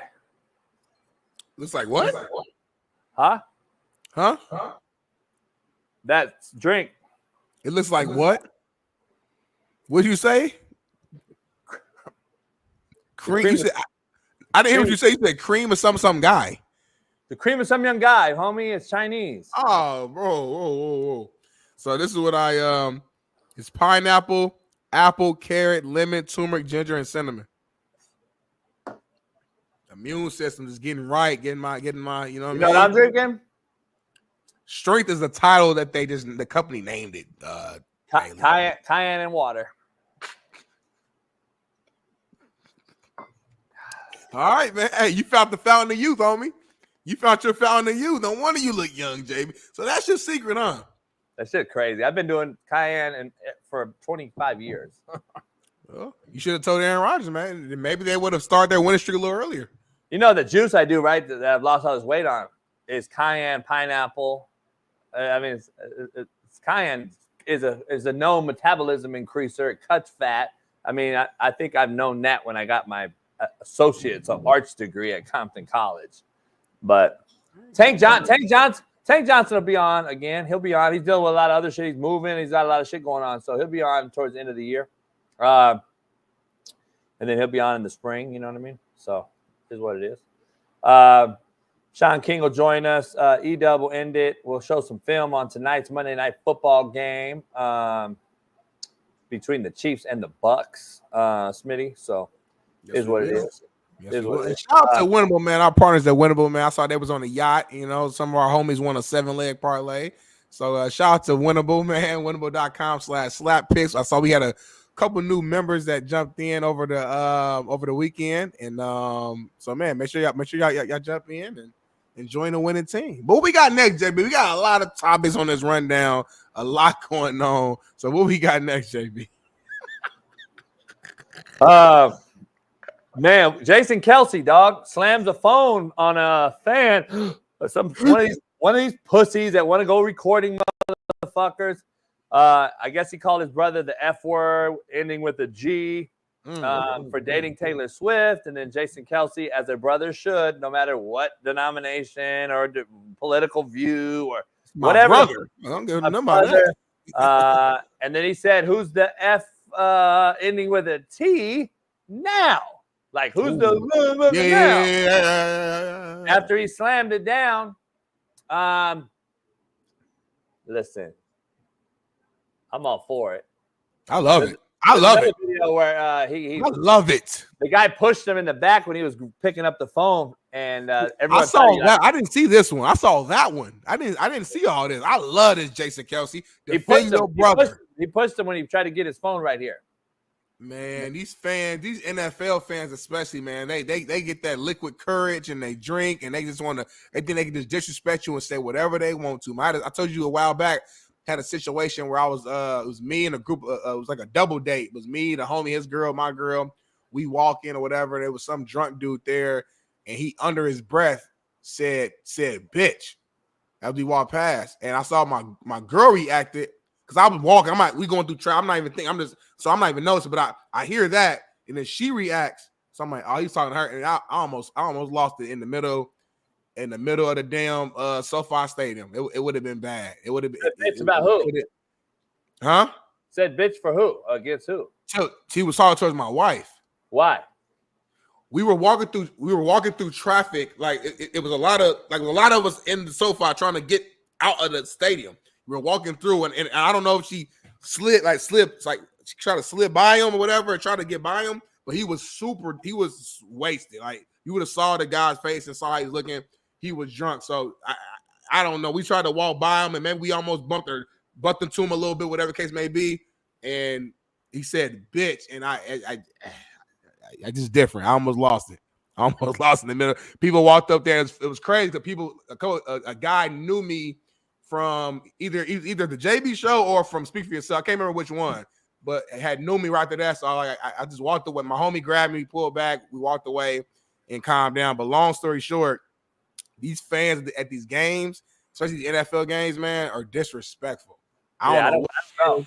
I don't go. My boys told me that they don't go to movies no more because these bitch ass little boys are in there with their phones and they're just super loud during the movie, and you can't even go to a movie no more. I don't know if that's true or not. That's what I was told by a buddy of mine. He was like, man, it's unbelievable. It's like you're gonna have to fight or smoke or pull out your or don't go, because that's what it is me now. These motherfuckers. I haven't experienced that.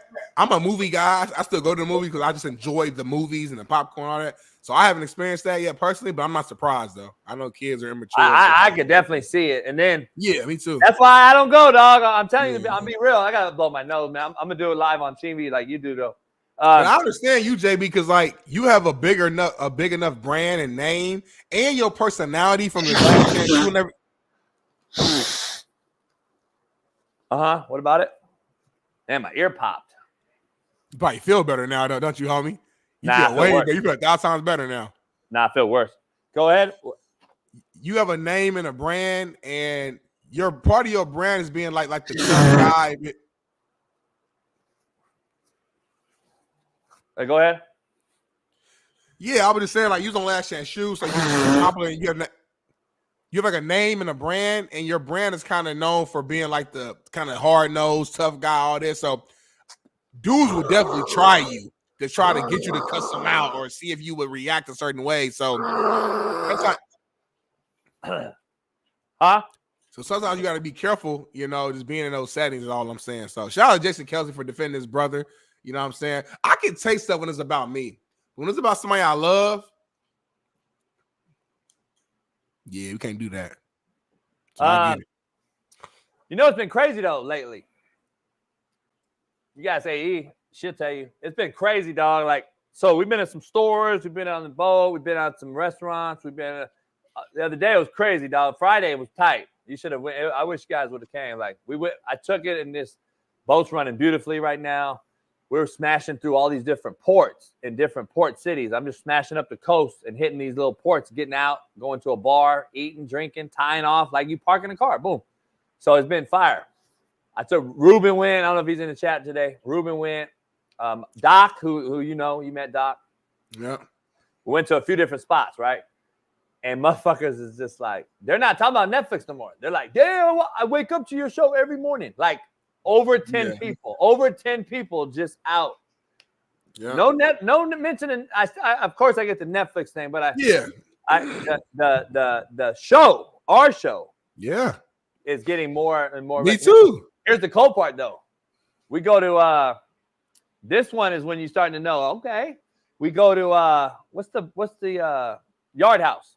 Yep, that's a spot. That's my spot. There's a Yard House by my boat. So we go to Yard House, and I told her, I'm like, I should go out in Long Beach. Because in Long Beach, one of the cities I'm known more than most cities. And it was like crazy, right? Like no lie, like 20 different people, and like 5 of the workers bought us drinks because they were like, "Oh, Coach, you my." A motherfucker had a Coach AB hoodie on. What? Yeah, like that's the second time I've seen just out in public. So that's fire. hard. Hey, Ruben's That's here. hard. Ruben tell you. Yeah, Ruben he just said true. He said true in the chat. That's hard. said I was at a wedding try. last Saturday. My wife's friend. Ruben said try story. Ruben said try story. But then he fixed it. Said true. But he He said try fixed it. story. Said true. He fixed it. Don't say true. Fuck Mexicans, my homies too, man. God, Ruben. I was at my wife's friend's wedding, foreigner by the way, and one of the people, one of the couples that was there, what? Her husband walked up to me. He's like, He's a what? Man. He's a what? Huh? He's a foreigner. Yeah, they're. I don't want to get it wrong. I think What's a foreigner? What's a foreigner? They're Filipino. They're Filipino. It's a Filipino wedding. I know a lot of Filipino. I grew up with a lot of Filipinos.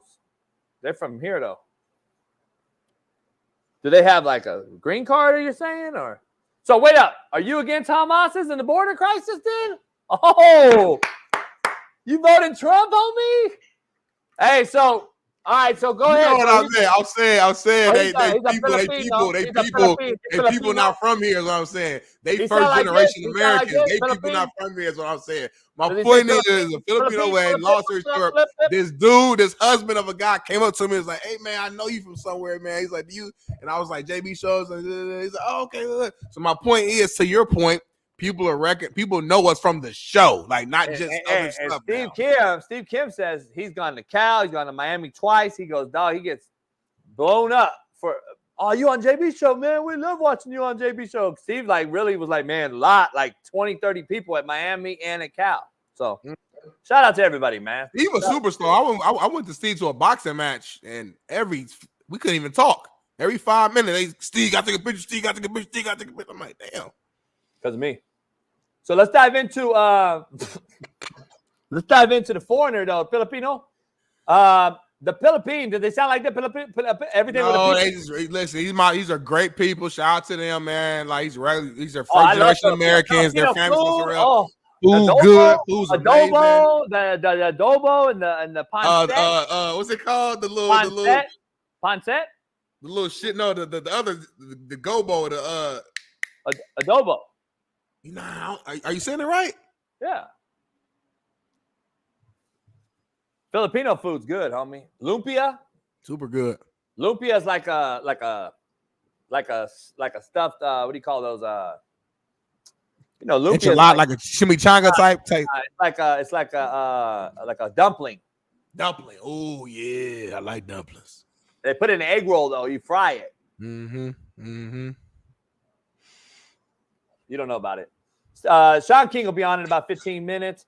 What we got next though? Let's keep it rolling. Local high school. Shout out CJ Stroud's former high school. Facing a team, a buddy of mine is the coach at right now.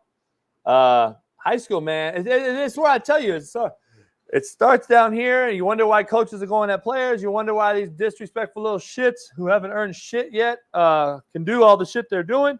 But a high school, CJ Stroud's former high school, against Damien High School, a buddy of mine's a coach at. Take a look. They get into a bench clearer. Is it at the end of the game? Oh. They jumping. You're on the wrong sideline. It's 100 versus 2. Yeah, so what happened was... Where his teammates at? His teammates didn't come over there. If you go over there, you're done for the playoffs. Yeah, but now it's 3 against 100. I get it, but I'm just telling you, they got to have to deal with it on their own. Like, here's the thing, man. It's like high school football in California. I've never had this happen because my team knew better. Here's the issue. This guy's jumping around. They're celebrating, right? And then this guy right here is mad. I mean, that's a shitbird. That's crazy. They run to somebody back like that.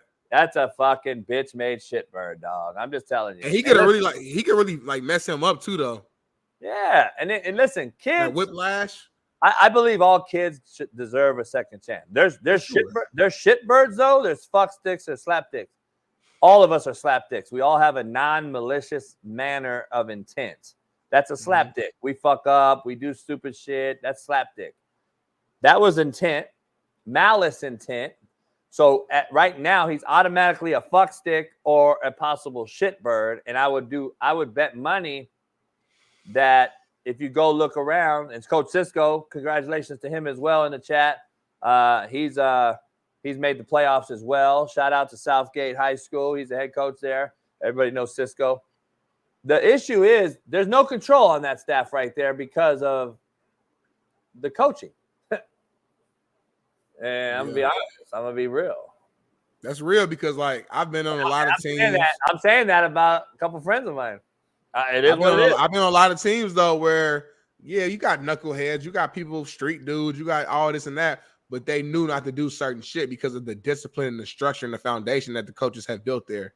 The fear. It's the fear factor. And I keep saying fear factor. And you all think I'm saying fear like they're scared of me in a physical sense. No. Nah. They're scared to let me down because of all the shit you don't see me do. Mm-hmm. But then you see me yelling at a kid and I'm the bad guy. Ugh. They don't want to and a lot of times you don't want to let down your teammate. If it's a close-knit team, you want to let down your coach.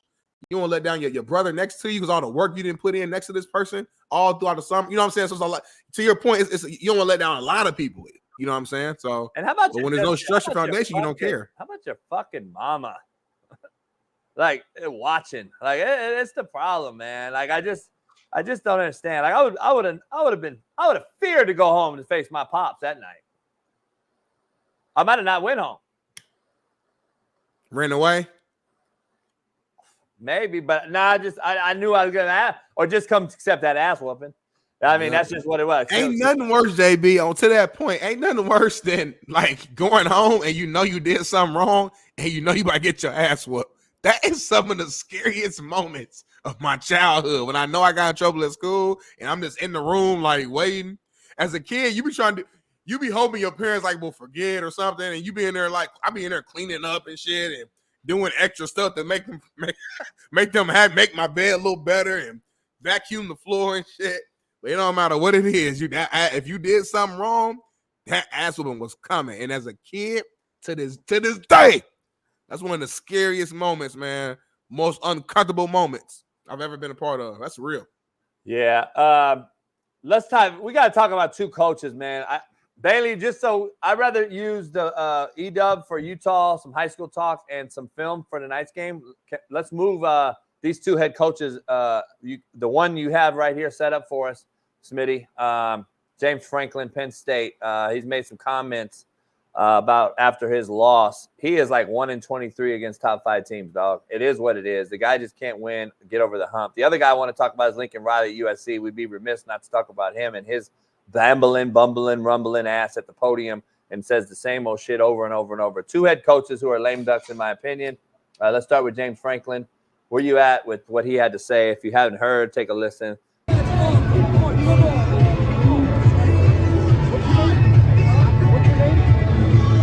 you're going to be man enough to call it. What's your name?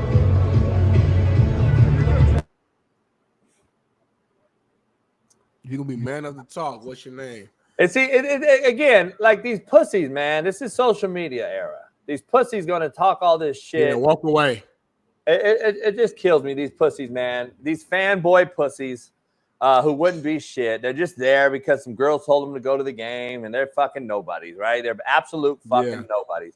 This guy's job's on the line every single day. He's got bags under his eyes because he doesn't sleep as well as all the other head coaches in Division I and every other coach. Right. If you're doing it right, you shouldn't have sleep. But this guy's a fucking idiot. Look at this fucking nobody. Do you have a problem with Franklin addressing him? Yeah, I do, man. Because listen, even my crazy ass talking, I would know and have respect for my boss. And then let's just talk Indy and my female AD Tammy, who was the best. And then a guy like you met, Dr. Mendoza, you've met him, who another boss of mine, or Lefty at Compton College, another boss of mine. I would never do that because they already know and demanded more from me. I would have just, you know what I mean? You might have heard me say whatever. I'd have kept moving though. You ain't never went at a fan before, ever? Nah, nope. Really? Nope. I'm actually surprised just knowing your demeanor and knowing how you are and how you like to get back at people.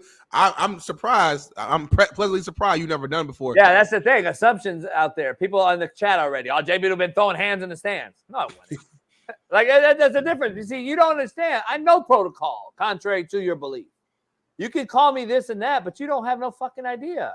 You have no clue. Jay Franklin, though, like by the book, he shouldn't have said nothing. I get it, but I ain't gonna lie. I'm a little petty sometimes. I'll be real. And at the end of the day, I'm a head coach, but I'm still a human. And these fans be just saying some wild. We just talked about 10 minutes ago. These fans get some liquor in them. I don't care if a costume or not. You're not gonna. We men at the end of the day. You're not about to just say whatever. And I don't know what he first said to get James to even stop. But at some point, like you said, I got bags under my eye. I'm stressed the fuck out. I was this close this year to finally getting over the hump of being Ohio State. We lose again. I'm already stressed out. And I got this young man, this kid, whatever, over here disrespecting me.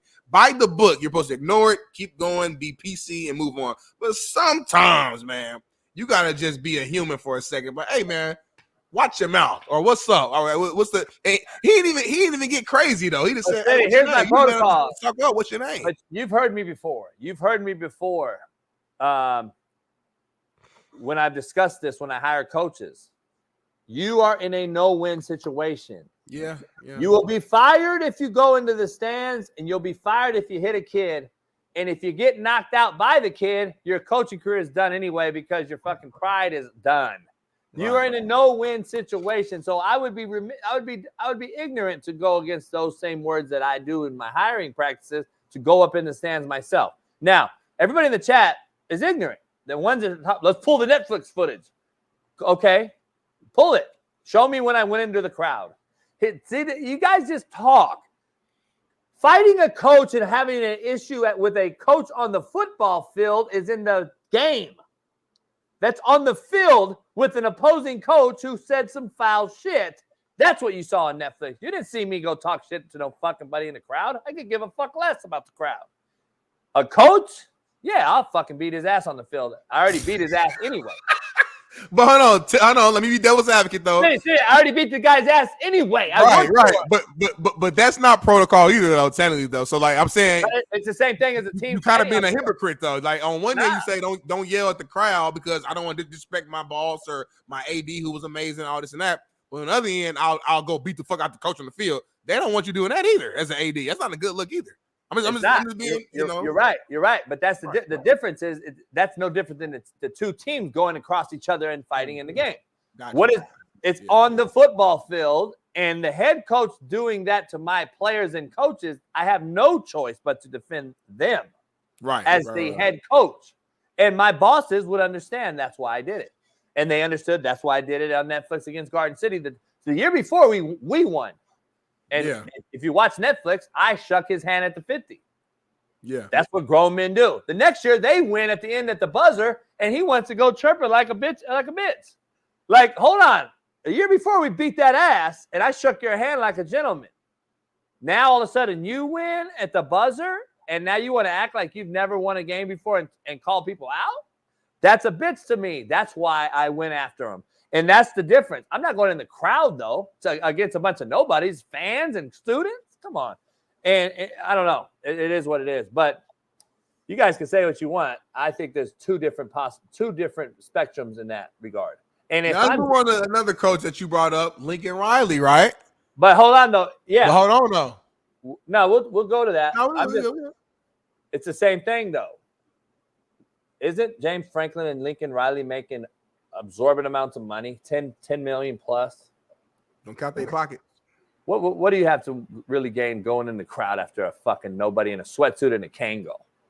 I hear you, JB. Like, listen, by the book, you're 100% right. I'd rather James Franklin and Lincoln Riley go at it on the football field against each other. To me, that makes sense. This right here does not. Listen, he didn't go into he ain't Ron Artest, the motherfucker. No, I know, but I'm just saying, by the way, Ron Artest won the Halloween costume contest. Shout out to his son. Ron Artest Jr. looked just like his daddy. Just like his daddy, by the way. No, his daddy did it too. Ron Artest dressed up like him in the Malice of the Palace. too. Oh, I didn't see. Hold on, I saw his son Junior did it. I saw his son just like him. He did it too. He was in a Pacers uniform with a ripped jersey too. Oh, okay. I didn't see that. I didn't see the actual Ryan Test. I just saw his son do it. Okay, they both did it. I thought it was funny. They both at work looking at it. Yeah. Yeah. Let's bring another Super Bowl champ in. Knower of all things betting, quarterback play, cigars. Now understanding the Southern California ocean and beaches are much better than Florida's. Let's bring him in properly. Our main man, Shaun King.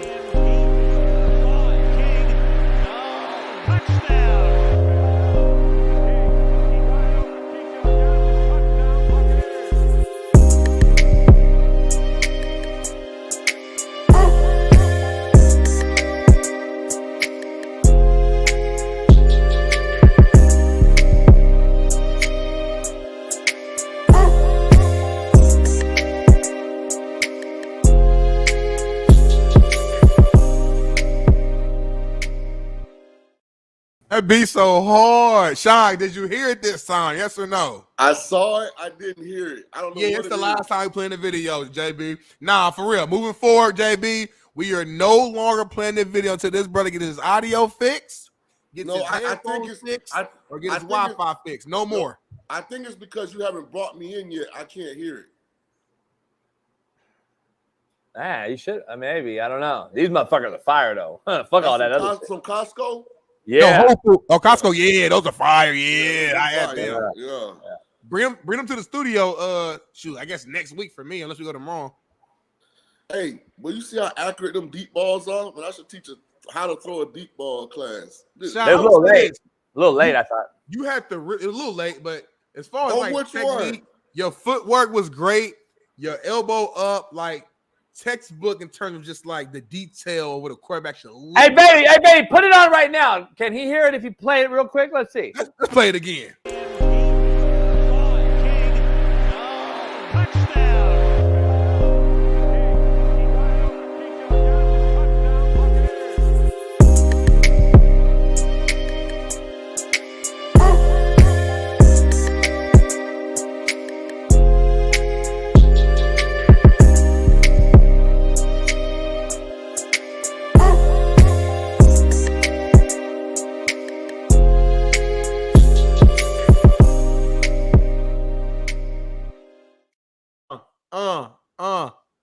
You hear it? So my dumb ass, it says tap for sound on the screen, and I didn't see it to the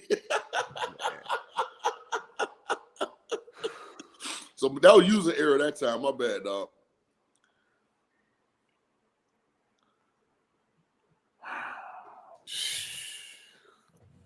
Hey, Cuss us out, JB, for 2 months about getting this video. Hey man, look. Perfect video. You got the best song. Any other video, you got the best song. Can't even hear it. Cool, but listen. When I ask for something because I value our friendship, and I know Mesquite. we tight like 4 flats. I would like to be in the intro for the damn show, not just for my segment. You got your picture on the wall. Find a way, Bailey. Find a way to put that into the intro for the show. I understand you said, Shaun, but you gotta understand, I know it sounds real easy to you, just put the video in there. It's a whole, we gotta hit up our editor, we gotta throw him $1,000. He gotta do a whole new video, put you it ain't just some easy put Shaun in there. It takes everything. Tell him do this on his strength. We'll give him a free boat ride on the second best beaches. He got money. He don't need no, but he don't want a boat ride. By the way, JB, that's all cap. I love California. I think the weather might be the best weather in America, but the beaches, man, y'all ain't even close to Florida. Nah, you haven't got no beach. That wasn't no beach. You ain't even been there. Yeah, that was the harbor. That was no wake zone. No beach.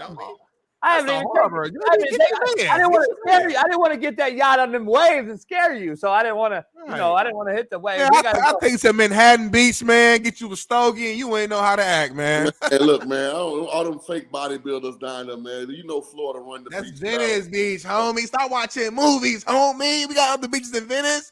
That's for all you tourists to come out here. First of all, you didn't even show up, so you stop commenting on what I was there all Saturday with you. Nah, you didn't come to the beach. Well, you didn't go to the beach. Yeah, I got quiet. don't know if I got quiet. Hey, Shaun, Somebody in the chat asked this real quick, and I love stirring shit up. From a skill set standpoint, we're talking just skill. We're not talking about where your careers went. From a skill set standpoint, who was the better thrower of the football between you two, Shaun King and Coach JB? I'm just curious. Like from a skill set, throwing the ball, deep ball, accurate, power on the ball, who was the better thrower from that standpoint? So I Shaun can't got paid. assess that. Shaun got paid. He got We're not paid. talking about career. We're talking about just straight. Just we all know brothers in the hood who got busy, didn't make it to the league because of whatever situation may be. Look at JB with the, and this is JUCO. This ain't even like JB had a little. You had a little Phillip Rivers in you from a release standpoint. I didn't notice that. Dan Marino, yeah.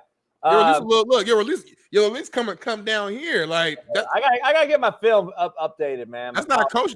You didn't coach that right. You didn't. I think I got a Chiefs preseason game too, and then I got some Arena League football. I got some NFL Europe too. I put it on there.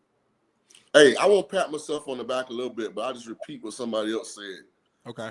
Anybody that ever played for Rich Rodriguez after he left Tulane, he told everybody I was the best thrower of a deep ball he's ever seen or had.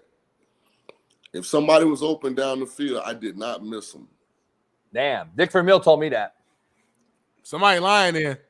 I'm just saying. I mean, somebody tell the truth. Somebody lying. Which one? I don't know. I'm just asking y'all. So you mean I didn't play for Dick Vermeil. I didn't get to play the game. He did. You mean the inventor of two things can be true ran away from his own concoction? Come on, Smitty.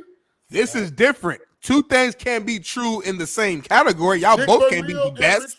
Y'all both can't be the GOAT. They're two different players, two different coaches, two different coaches. Same person. Yeah, two different coaches. What are you talking about? Anyway, we got lots. Again? Good Ball God State. Almighty! Y'all have to go to class at Ball State. By the way, Ball State plays tomorrow night, baby. #Maction. It's November. It's time for that midweek action, baby. And before you say some smart shit, your boys played during the weekday as well last week. So we all doing the same thing, homie. We had a standalone game on a Friday. We got a standalone game on a Tuesday on ESPN. Same shit, just a different day, homie. Slightly different. Happy hour on a Tuesday as opposed to happy hour on a Friday. Friday didn't nobody watch y'all game. We outside on Friday. Hey, Tuesday we at home. We locked in. Hey, Shaun, Tuesdays are for fucking tacos. Right. Yeah, tacos football. Tacos, tequila, and football, homie. That's like JV football.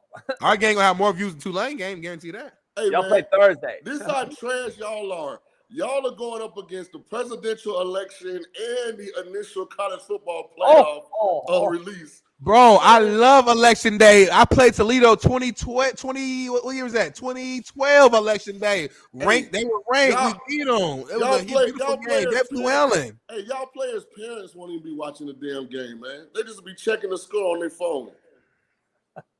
Tulane's ass. How about that, homie? No. All right, move on, JB. Hey, I guarantee. Move on, JB. Hey, I guarantee now that Iowa State not Iowa State that look at you. Look at you. UNLV lost again. I bet the non-power 4 get into the football play. I bet it goes Army or Boise State 1-2 either way, and I guarantee Tulane's 3. Could be right now. Guarantee it? Yeah. Could be right now. It could be right now. Yeah. Now, how you like those apples? We got some apples to discuss real quick. We got 3 guys. We got 3 guys. We got 4 guys. We got a lot to discuss, Shaun, real quick. I got First of all, today. I got a full hour for you guys. If y'all you don't have an hour. Well, I only got 50 minutes, so. Yeah. Well, Eric Weddle comes on at 8:30, and you got to go. You got to go anyway. True. Bye. All right, we Shaun, got a schedule. We real professional, Shaun. Hey. It's like Fox. It's like ESPN. You got a slot. That's what it is. We move on. Hey, Shaun, I got to ask you. They just fired Dennis Allen.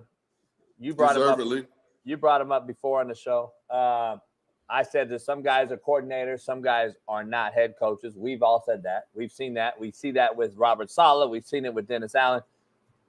McCarthy is an offensive guy, probably won a Super Bowl, though, so you can't say that in the same light. But at the same time, are you surprised that McCarthy's still a Cowboy head coach right now today? Shocked.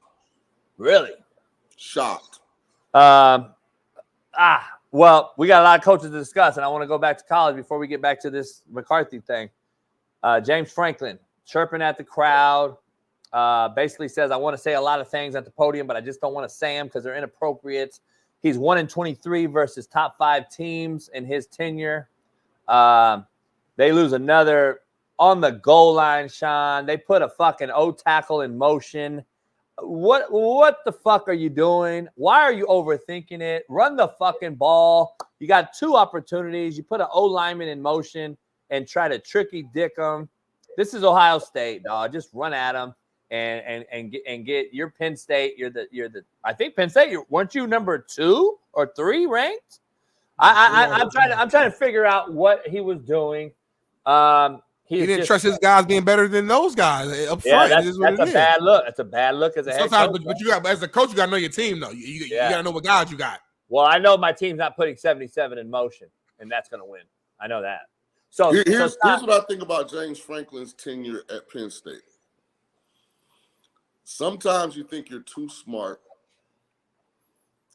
and it happens because you won't acknowledge that you just aren't good enough. He has not recruited the skill positions on offense at a high enough level to beat the elite teams. They can't create explosive plays. You're not going to line up against Michigan last year, Ohio State this year, the Georgias, Alabamas of the world, and think that you can freaking run the ball down their throat and throw these little 2-3 yard passes and put 10+ play drives together consistently and score. Like, what's the last good receiver Penn State had? Jahan Dotson? I just think about the receivers that have come out of Ohio State in the last decade, and then look at what Penn State has had a receiver. You got to recruit better. Oh, that OJ McDuffie? OJ McDuffie? That was way back in the day. Hell, he played with Kajana Carter, didn't he? I mean, look at the quarterback position. They haven't been able to find a Heisman-level candidate at that position. They got to recruit better. At certain spots, I believe. I think they got the best backers and D-line. Yeah, defensively, O-line, they're solid. They tight end, running back, tight ends, them guys. Yeah. But they haven't gotten quarterback and receiver fix. And until you do that, and you can create explosive plays, but that I mean play action, 50+ yard chunk plays and kind of create points, man, you're not going to beat them elite teams because you got to be perfect otherwise. Smitty, Think about last year when Harbaugh got suspended for the Penn State game. And what's his name? Sherman. He went in there, he ran, what he threw? They had J.J. McCarthy at quarterback. And he knew Penn State was so average skill-wise on offense. What J.J. throw, like 3 passes the whole game? Yeah, something crazy. Yeah, 30 rushes in a row. Right, because he's not worried about Penn State creating explosive plays on offense. Yeah. And James Franklin them think that they can design points. Man, you got to recruit points. I agree with that too. Well, let's talk about that. I want to bring that down.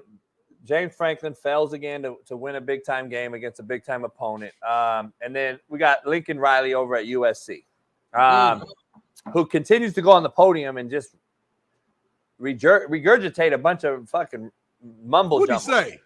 He just says the same shit, dog. Have you heard this motherfucker? He always has 2 players with him, and he says the same shit. And listen, there's some high-ranking LA County high school coaches, boosters, and otherwise people that I've talked to over the weekend. I'm telling you right now, they've had it up to here, and they all now saying, damn, JB, you said it 3 years ago. They need an LA guy.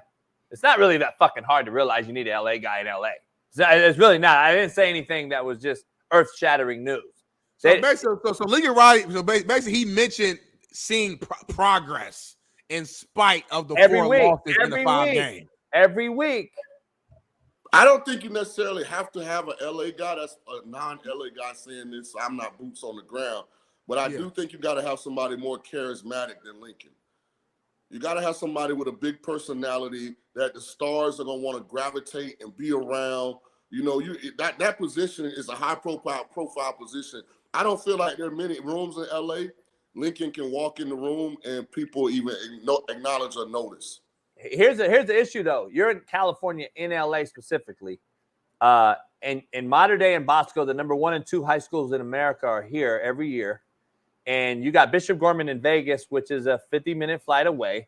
And you got San Diego, which is a talent-rich area. You got Northern Cal, which you better beat Cal and Stanford out for those guys. And yet you're losing your guys at those schools to out-of-state SEC schools every year. And you're losing them to Oregon and Dan Lanning up north in the rain, cold, gloomy-ass Oregon. It makes zero sense, dog. I'm just going to be honest. It makes zero sense to lose your home kids because you have no investment in the high school coach. You lock practice down to LA schools. That's never been. Pete Carroll used to have Debo out there with Snoop Dogg and fucking banging music, and every high school coach in California was allowed to come anytime they wanted. They sat behind the ropes, but it was packed. California high school kids and coaches. And you don't see it no more. It's cut off to the media. It's cut off to the schools. What LA kid in school is going to send their kid to a guy that don't even allow you in the fucking building?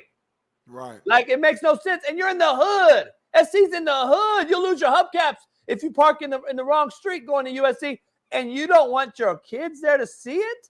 It makes no sense to me, dog. It's not UCLA and Westwood, homie. It's South Central. Like, this is the hood. You should have the I don't get it, Shaun. That's the problem. The disconnect that you just talked about is more than just not being an LA guy. It's charismatic. It's all that, but it's also an investment in the city. And if you ain't from here, you'll never understand it. Pete Carroll got it. He was in the hood, Nickerson Gardens. He would have my boys take him around the projects. Cats knew Pete Carroll and wanted to go there. This guy is not. For instance, and I don't want him to get fired, but I think Antonio Pierce would be the perfect head coach for Southern Cal. I don't know if he would want to go to college. Hopefully he gets the Raiders turned around and keeps that job. But, like, he's charismatic. He's from there. He's recruited there great with lesser brands. Like, I think they got to go that route, or either they got to convince, like, a Deion Sanders level personality to take that job. I don't think you can go to Norman and get a X's and O's offensive ball coach that's been in Norman, Oklahoma, and bring him to LA. I just don't. A lot of competition. The problem is, first of all, AP has a connect here and all that, and everyone. First, he got an 8-year ban, so that ain't happening. Number one. Oh, Arizona State, I forgot about that.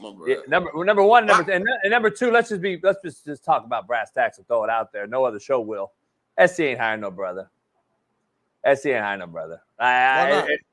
They just won't, homie. Have you seen it? Like, I'm asking you why though.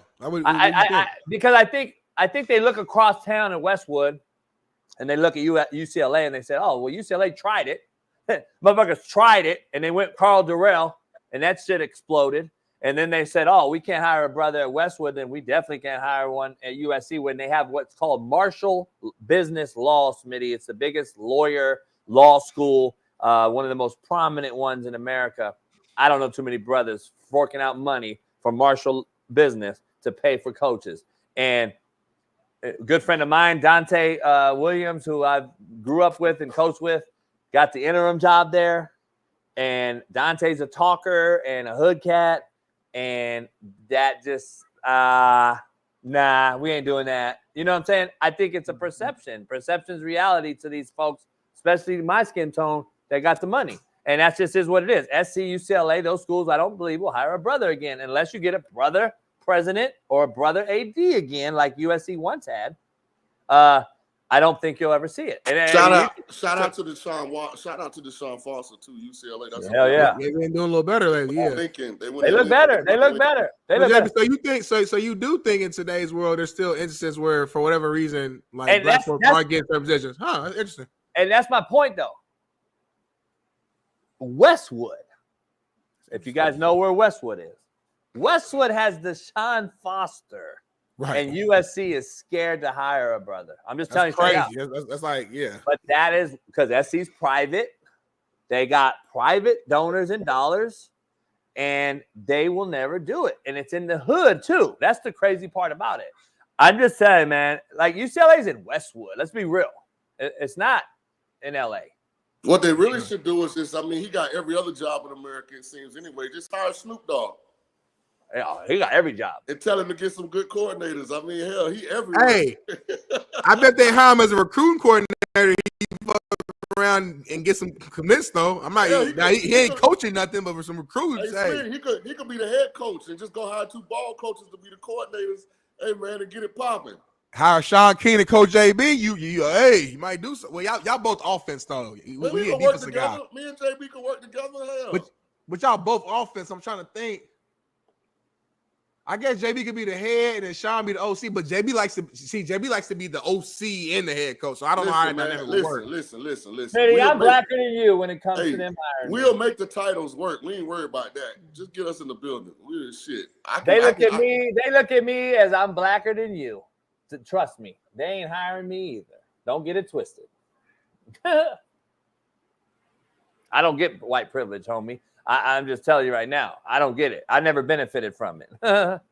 So contrary to your belief. But you know what? I don't play victim either and cry about it. So it is what it is. Hey, by the way, I called South Carolina over Texas A&M Friday on the show. I called Washington beating USC on the show. I wasn't so good in the NFL, but to hell with the NFL because they cheating. Freddie, who said I was black? Dumb fuck. You just said you was blacker than me. When it comes to getting hired, do you listen? Do you not listen either, homie? I heard you say it, homie, but that's never the case. That's never the case. Hey, the chat say JB got blackball worse than anyone. I did. They ain't lying. I did. Smitty will play victim. Smitty want to play the victim though. He went sad and shit. I ain't victim, homie. That's all right. I'll be all right. You'll be all right. You'll be all right. Hey, Shaun, we got you for 10 minutes, Shaun. We got a lot of hard questions for you right now. You got the South Carolina game right. I get it. Kudos to you. Does Lincoln Riley, James Franklin survive the season? I mean, they're going to survive the season. Do they coach in 25? Do they coach in 25? Are they the coaches in 25? I think so. I think Penn State still is good enough to finish 10-2, 11-2, whatever it is. And then I think Lincoln's buyout is so. But that's every year. That's Penn State every year, right? Yeah, I know. I still don't think you fire a guy after because they still may get in.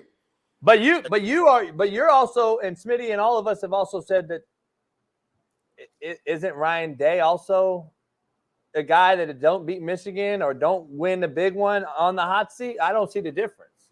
Well, if I was at college and we winning 10+ games a year, I'd be very hesitant to hit the reset button, especially if I had humongous buyouts to pay. You know, the thing with Lincoln is unless they got a succession plan in place, I think he's safe. Like unless some backdoor channel, huge name, like Mike Tomlin all of a sudden decides he wants to give college, something like that, I think Lincoln's safe. I know I was joking earlier that he's getting fired, but once I saw the financial ramifications, I don't think they're doing that. Yeah, ain't no way. He got a long-term deal. He's going to have to really screw this thing up for a minute. And not saying they can't afford it, but you have to know that those buyouts don't include the new hires. Right. Yeah. Let's dive into one of your former places of employment, USF, a guy I know, Coach Golish, you know him as well. Him and Tom Herman, who they've had an ongoing beef from some years past. Where you at with this right here and this ongoing issue? So I watched the game because I coached there. So it was a weekday game, and it was a pretty chippy game. I mean, pretty chippy. So I can see how a coach will feel a certain way. Where I thought it was short-sighted by Alex Golish, I'm not giving FAU that kind of respect and credit that I would even get mad at anything they could do. Because USF should be a much bigger program than FAU. So I feel like by Golish instigating the issue. Here, though, Alex Golish, who I'm not mad at because he did not forget Tom Herman kicked an onside 14 in Golish's first year. Golish just is remembering it, so he goes for it on fourth down while up 23 this year. And I guess what I'm saying is UCF USF was a hit. Like, I don't want to I almost feel like now you're going to make FAU the new UCF, and you're kind of going to stay stagnant and elevate. Like, I don't want FAU, if I'm at USF, to feel like they're our equal or like they're a major, competitor to us. Like, keep our foot on them. And let's try and get in one of these bigger conferences. Like, the hell with FAU. Yeah. I mean, I remember, too, though. I've done that type of shit like that. It's like a petty, fuck you. Right. I'm gonna be honest. I wouldn't have shook his hand. I wouldn't even have shook his hand. I get it. No respect? No, I wouldn't even have shook his hand. Hey, JB, I get it if it's a bigger brand. But You said so, Shaun. In a nutshell, you saying that basically they so beneath you that you shouldn't even show that. You shouldn't even acknowledge that or give that attention to it. Right. But if that's the case, then you take a knee. For FAU. But this year they flipped it. 44-21 ain't a blowout. No, but he went for it. JB. He went for it. He was up 23, Shaun, and went for it on 4th down with a 10-yard pass, and then went for 2. Yeah. The game was over. That's the context to that's it. That's the context, Shaun, situation. That's why. Why is Golish mad? Golish ain't mad. He just did it on purpose. No, he did it on purpose. He went by and like slapped his hand, like whatever, and then Herman got butt hurt. That's how I see it. I don't see Golish being mad. No, Golish that looks like same thing he did to him. That's all it is. He said last year you want to score up on me. This year I'm going to score up on you. Point blank. Period. That's what it is. Hey, we got Golish's post game comments. Take a listen. Not a whole lot of back and forth. Nothing really. Just I said a year ago we would be back to get it, and we came back to get it. Whatever's said is said. I'm good. I think it was said that we recruit against each other. I think it, said we don't like each other. I got a lot of respect for the staff. I think they do a really good job. The staff. I don't specifically think we recruit against each other. At least I can't think of a guy that we had to go beat them on. We certainly run into them. Got a lot of respect for a lot of those guys. But I said we were coming back to get it. Last year at the end of the game, we got embarrassed at home. We came and got it. And we'll continue to do so. We'll keep winning. Hey, words matter. He's very specific in what he says. Like I have a lot of respect for a lot of those guys on the staff. He kept saying, he never just said direct. I have respect for him as an individual. I'm gonna be real. I'm gonna let a cat out the bag. Tom Herman's hated in Division I football. He's known as a fucking snake. I'm just telling you. So nobody likes Herman. I'm just letting you know. Like motherfuckers hate Herman. He's a snake. You can. First of all, you shouldn't be recruiting against FAU, but in reality, I think you are. Like what has happened at USF, like. The Willie Taggart era and the Charlie Shaun era, man, we recruited at a high level. And Jeff Scott and Alex Golish, because of COVID, a lot of those kids got 6 years. They inherited a lot of talent. Now the Xavier Weavers and the Jimmy Horns and all those guys transferred out of there. Like their leading wide receiver, Sean Atkins, was a walk-on kid for us. And no offense to Sean Atkins, he's a great kid. If that's your leading wide receiver, then you are recruiting against FAU. Yeah, it is. You ain't putting no dynamic players out there ever. They're starting running back Kelly Joyner. I recruited that kid. Yeah, maybe that's one of the issues. They do need to recruit better. Hey, Shaun, stay on with us. Bailey, let's bring in our Super Bowl, other Super Bowl champ. E-Dub. And let's give him a proper welcome as well.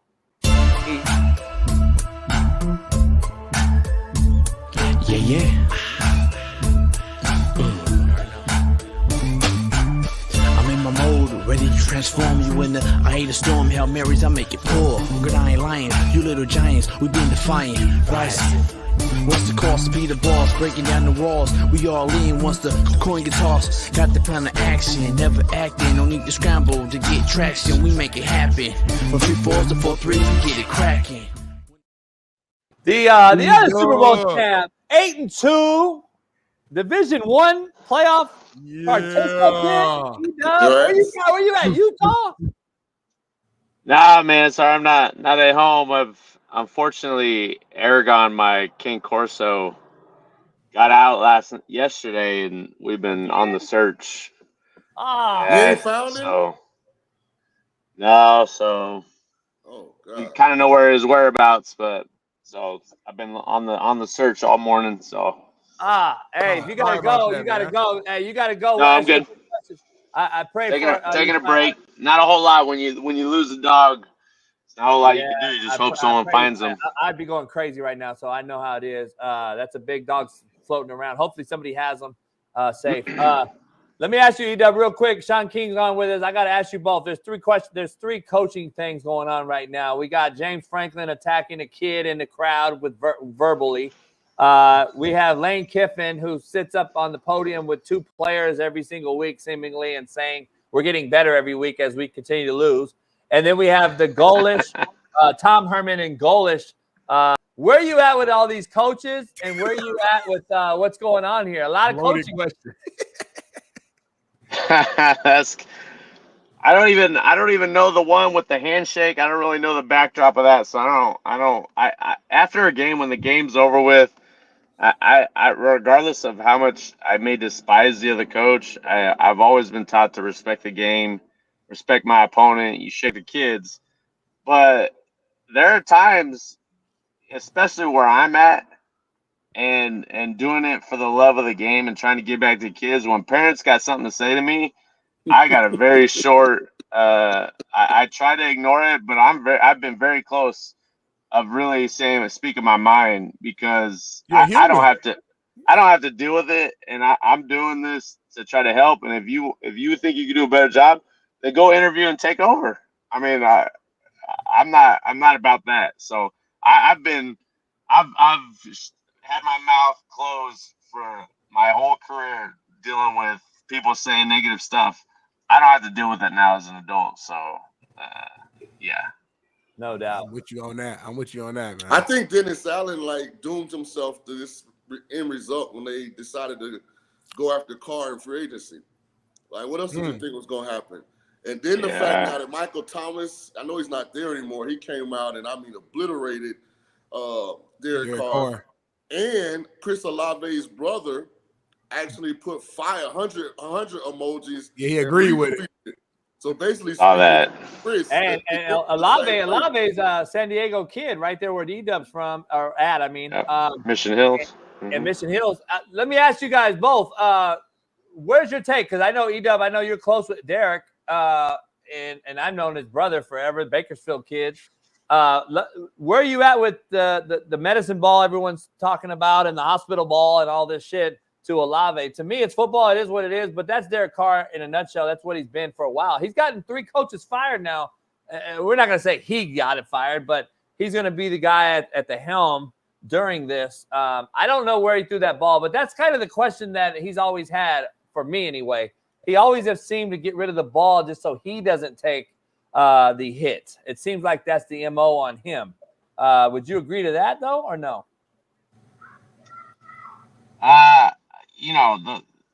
When guys are getting set up like that as a defensive back, and we're getting penalized for split-second decisions and trying to knock the ball out and trying to make plays, it should come back to the quarterback and not throwing that ball and putting your receiver in harm's way. Right. Now, on the flip side, that's part of the game. Am I going to blame Derek Carr for this? No. I wish he could have threw a better ball or maybe not thrown it into 3 people like that. But, hey, that's what we signed up for. And as a receiver, you're going to get hit. You wish that the rules were a little bit different, that maybe they protect your legs and this and that. But we're in a situation where our hands are tied behind our back as safeties and DBs. So it's unfortunate, but I don't really get into blaming this guy or not. That's part of the game. I guess looking at it, he shouldn't have thrown it. I mean, we could all say that. As a quarterback, I differ just slightly. So we were playing the Lions. I think it was Monday night or Thursday night football.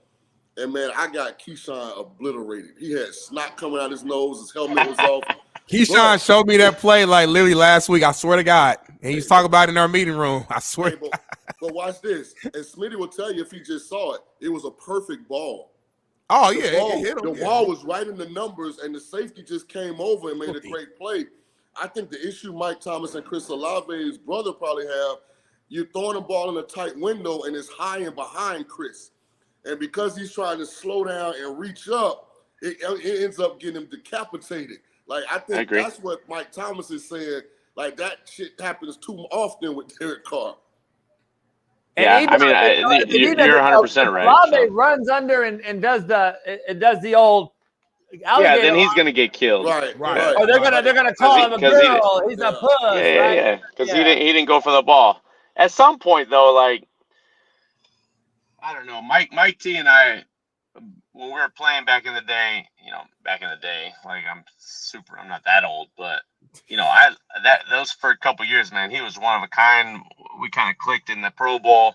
Haven't talked to him in a minute, a good minute, but at some point,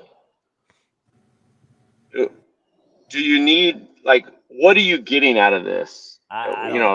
Stirring it up, like at some point, like for me, regardless of how I may feel towards the game or guys that I've played with, or maybe I don't think this guy's good compared to this guy. Like, I'm only there to encourage guys now and support and be there. Like, I don't want the attention. I don't need the attention. So my mindset and trying to wrap my head around why are you trying to bring attention when everyone knows it was a terrible ball and he's got the kid hurt. Like, so what are you trying to do? You're just trying to stir up more controversy when there's already the locker room's fractured anyways. So I don't know. I just look at it kind of that way. Hey, real quick, I had to ask you, and I want to get Shaun's perspective, but Brian Branch got ejected yesterday for this hit right here. Take a look real quick. I want to get you guys' take on this ejection.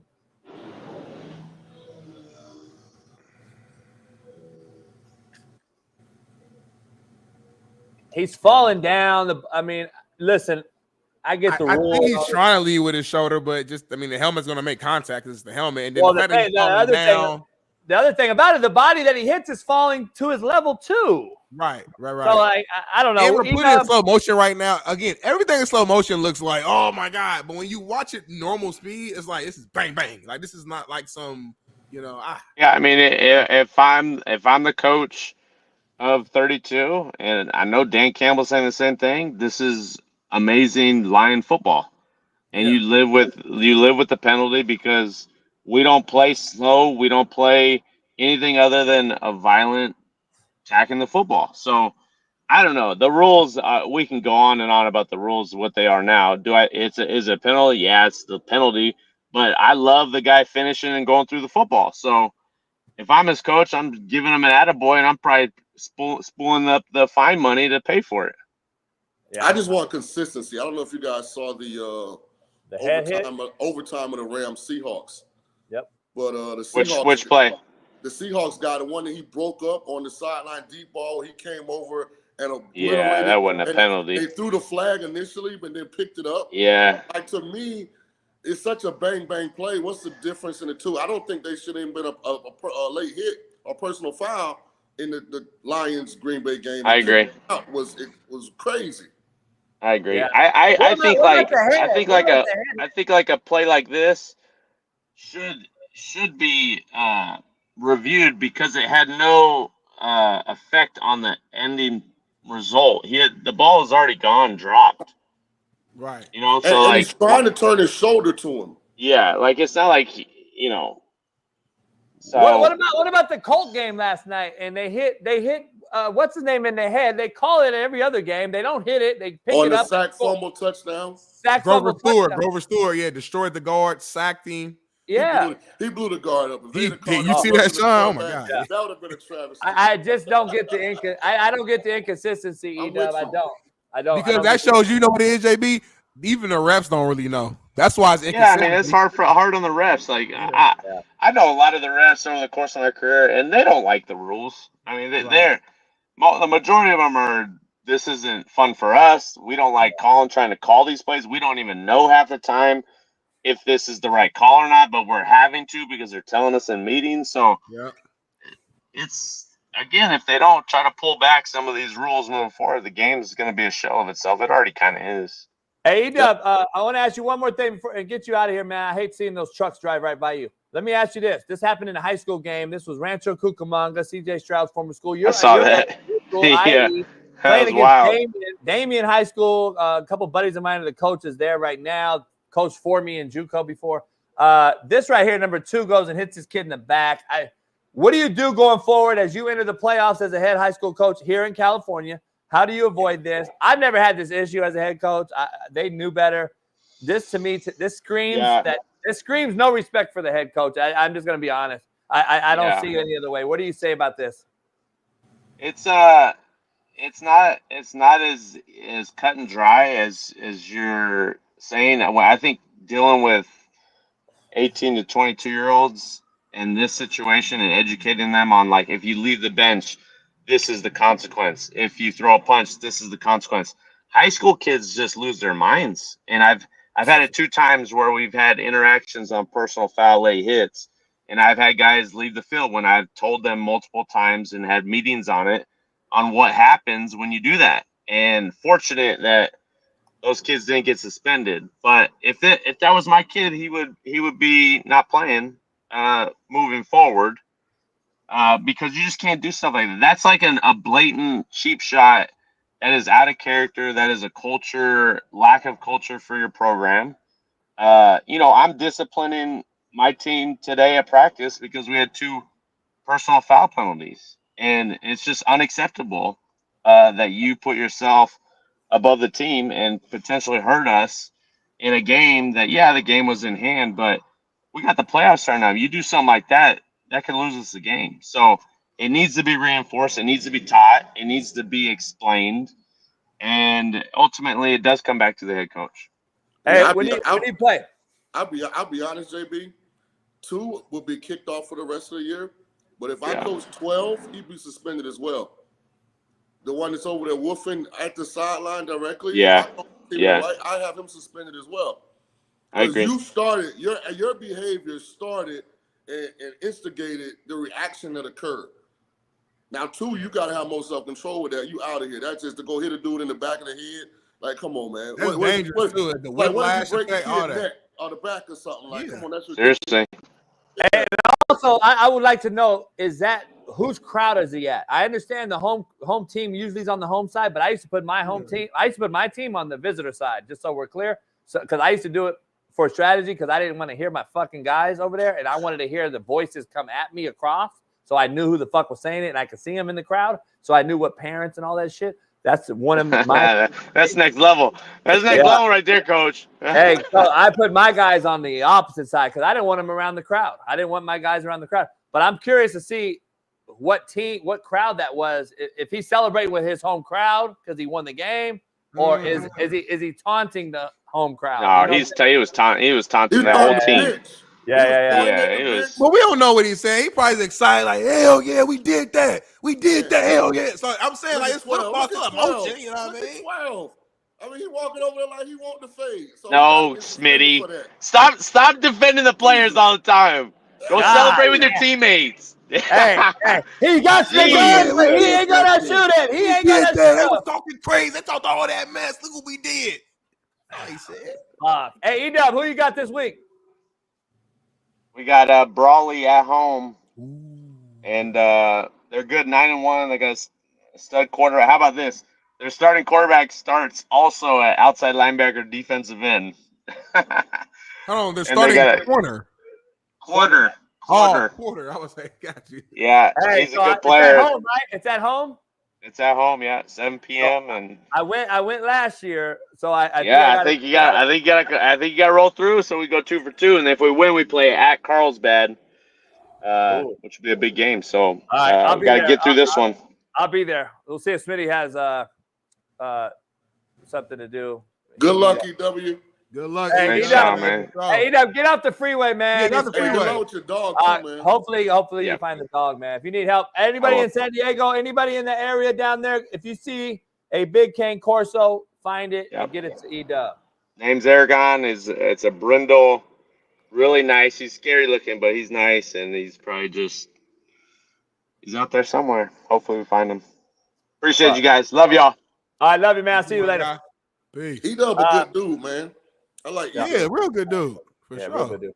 Hey, Shaun, we got 15 minutes with you now. Cool. And we're gonna break down some film real quick. All right. And we're gonna talk Smitty today. We're gonna break down some film of tonight's game. We're gonna first talk Kansas City offense. Okay. and then we'll show some Baker and the Bucks on O, and then we'll show some Baker D, and we'll show some KCD, and we'll try to marry it all up and break down what you expect tonight. Go ahead, Bailey. Shaun, you guys see us? See it? Yep. All right, let's go. Kansas City on O. All right, we're a little 11 personnel. We got a tight end 3-by-1 set here. We got a 2-high safety look. This is common denominator is the Atlanta Falcons. The Bucs have played as well. Where you at with this tonight, expectation-wise, of this offense now that they have DeAndre Hopkins along with Kelsey, and they're hopefully will get Pacheco back in maybe 3 to 4 weeks, is what they're saying. He's going to start practicing next week, I hear. The misdirection, Andy Reid's just what he does on offense. This was with Rashee Rice was in the game. He's no longer there, obviously.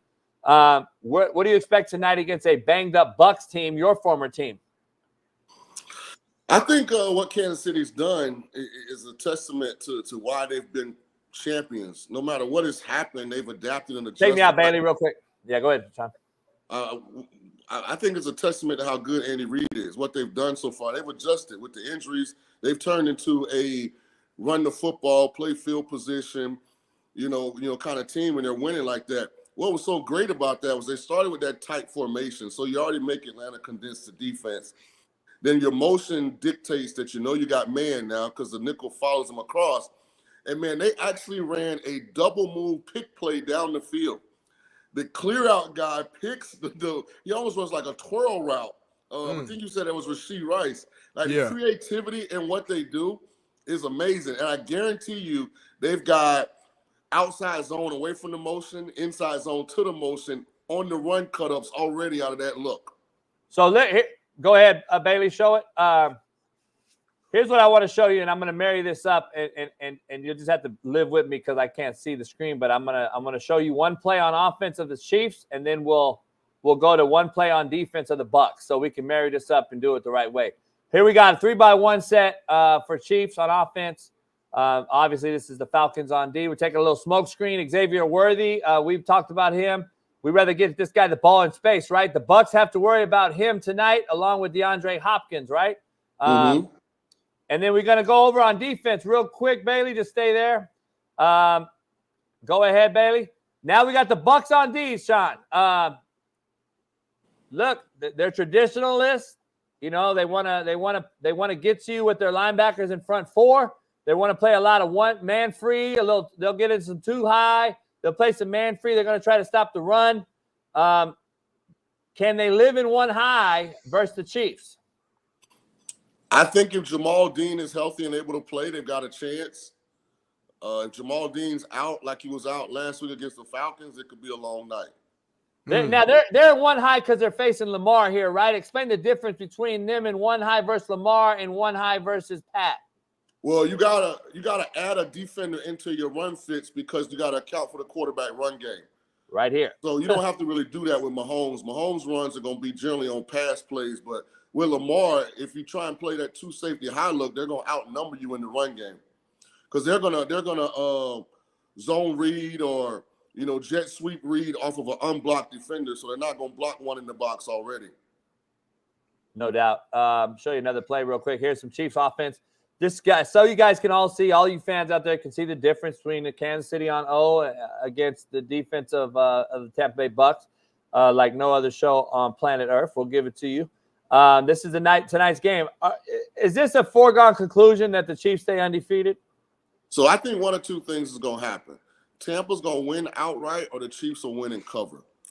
I don't see a Tampa loses by 4 or 5 type of game. Really? I think the Chiefs going to run away from them and win by margin, or it's going to be one of those nights where, Baker's looking sensational and Tampa blocks a kick or gets a pick 6 for a touchdown. So one of those nights where just strange stuff happens.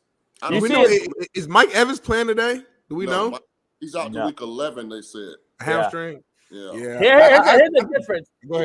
I think the Tampa Bay Buccaneers linebackers are much better than the Atlanta Falcons linebackers. Absolutely. I'm gonna be honest. And so Patrick Mahomes finding voids like this, and you can see this backer right here is kind of backpedaling. It's a little stiff. Finding finding voids like this with Rashee Rice, who now will be DeAndre Hopkins or Kelsey in that void. And then you go to the Tampa Bay Bucks on D, and you see this. Look at the difference in fluidity with the linebacking core here. It's a little different than Atlanta. I think this team's much better, especially if they do want to stay in one high, Shaun.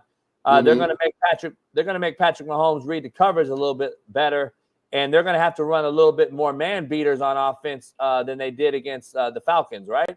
Yeah, I would agree with. I'm trying to look up the kid's number, so I could just say his actual name, because the kid that replaced Jamal Dean at corner for Tampa got obliterated by Atlanta. I mean, he probably gave up 8 to 10 catches for 200 plus and a couple touchdowns. So I think a quarterback like Mahomes is actually easier for the Tampa defense because he's not really a rhythm thrower. He likes to extend plays, and Tampa, because of the athleticism, is good at that. Rhythm guys give him trouble. That's why Kirk Cousins has so much success against him, and those kind of guys that get the ball out on time, can decipher what they're doing. But I mean, Tampa's got good guys in their front seven. They need to be healthy on the back end. Yeah. The thing, too, Mahomes has been kind of a sitting duck back there this year. Their O-line's kind of underperformed. He's got more picks and touchdowns. He's underperforming as the Mahomes that we know, but he's 7-0. I expect him to go 8-0. I just think the Tampa Bay Buccaneers are riddled at injury. I don't know if Baker has enough on offense to shout out to Baker, though. Baker been balling. Even in the loss last week, I know he had a couple picks. But, man, I mean, he was fighting. He was scratching and clawing. Shout out to Baker, man. Hey, let's do our list real quick since it's Monday, and we got to do our college football so we don't get caught up this week. Tomorrow we'll do our NFL top 5 and bottom 5, top of the world, bottom of the barrel. Let's do it with Shaun, Smitty. Let's go bottom of the barrel. And, Shaun, you just agree or disagree and add your own teams in there. We'll go bottom of the barrel. Smitty, go ahead. Bottom of the barrel, man. Put the graphic up on the list, man. We got bottom of the barrel. Here's my list, man. I got Clemson at 5. I just, it was a good game going against that Louisville team, and obviously it's always a tight, I feel like a tight-knit game. You're going against Louisville, but I thought Clemson was showing us up until that week that they were like the real deal, meaning a team that could possibly win this entire thing. Outside of that early loss of the season, Clemson had been rolling. So I just expected Clemson to go out there and beat a good Louisville team. So to me, I had to add them to the list for my bottom 5 for this week. Smitty, I got to be honest, man. Watching that game, that is the worst clock management team. And I've watched it. I've watched Clemson specifically 3 times this year. The worst. Like, there's no sense of urgency. They're down the red zone. They're running the ball, huddling up. I never seen that like. Steve Kim was here watching. We're like, what are you doing? You're down 14. You're down 17. I don't understand it. But go ahead. Coaching too, though. So I don't understand it. And we respect Dabo, of course, but that's weird to me. So Dabo, I don't get it. Number 4, though, I got Pitt. I mean, to JP's credit, SMU, man, the real deal. But they put the pans on them, man, and they got beat down pretty handily versus the SMU. And I thought that was going to be like maybe the game of the weekend, and it wasn't even close. So had to put them on the list there at number 4. Number 3, we got Kansas State. Lost against Houston. Houston, that team I really respect. Yeah, I respect, of course. Shout out to them, but I just thought, again, Kansas State can't lose that game. Can't lose that game. Number 2, Iowa State. We talked about this a little bit earlier. Obviously, they went out there. They lost as well. Seems like everything's working in favor of Deion in Colorado right now to kind of open up that lane and that route for the Big 12 championship. And then at number 1, we got Texas A&M, man. A&M, I thought laid the egg. A&M had been rolling, balling out. I got some of my Ball State coaches over there, man. I was cheering for them. They let South Carolina beat that ass 44-20. So that's my list. By number 5. Any disagreements? Who would you put on there? Who would you take off?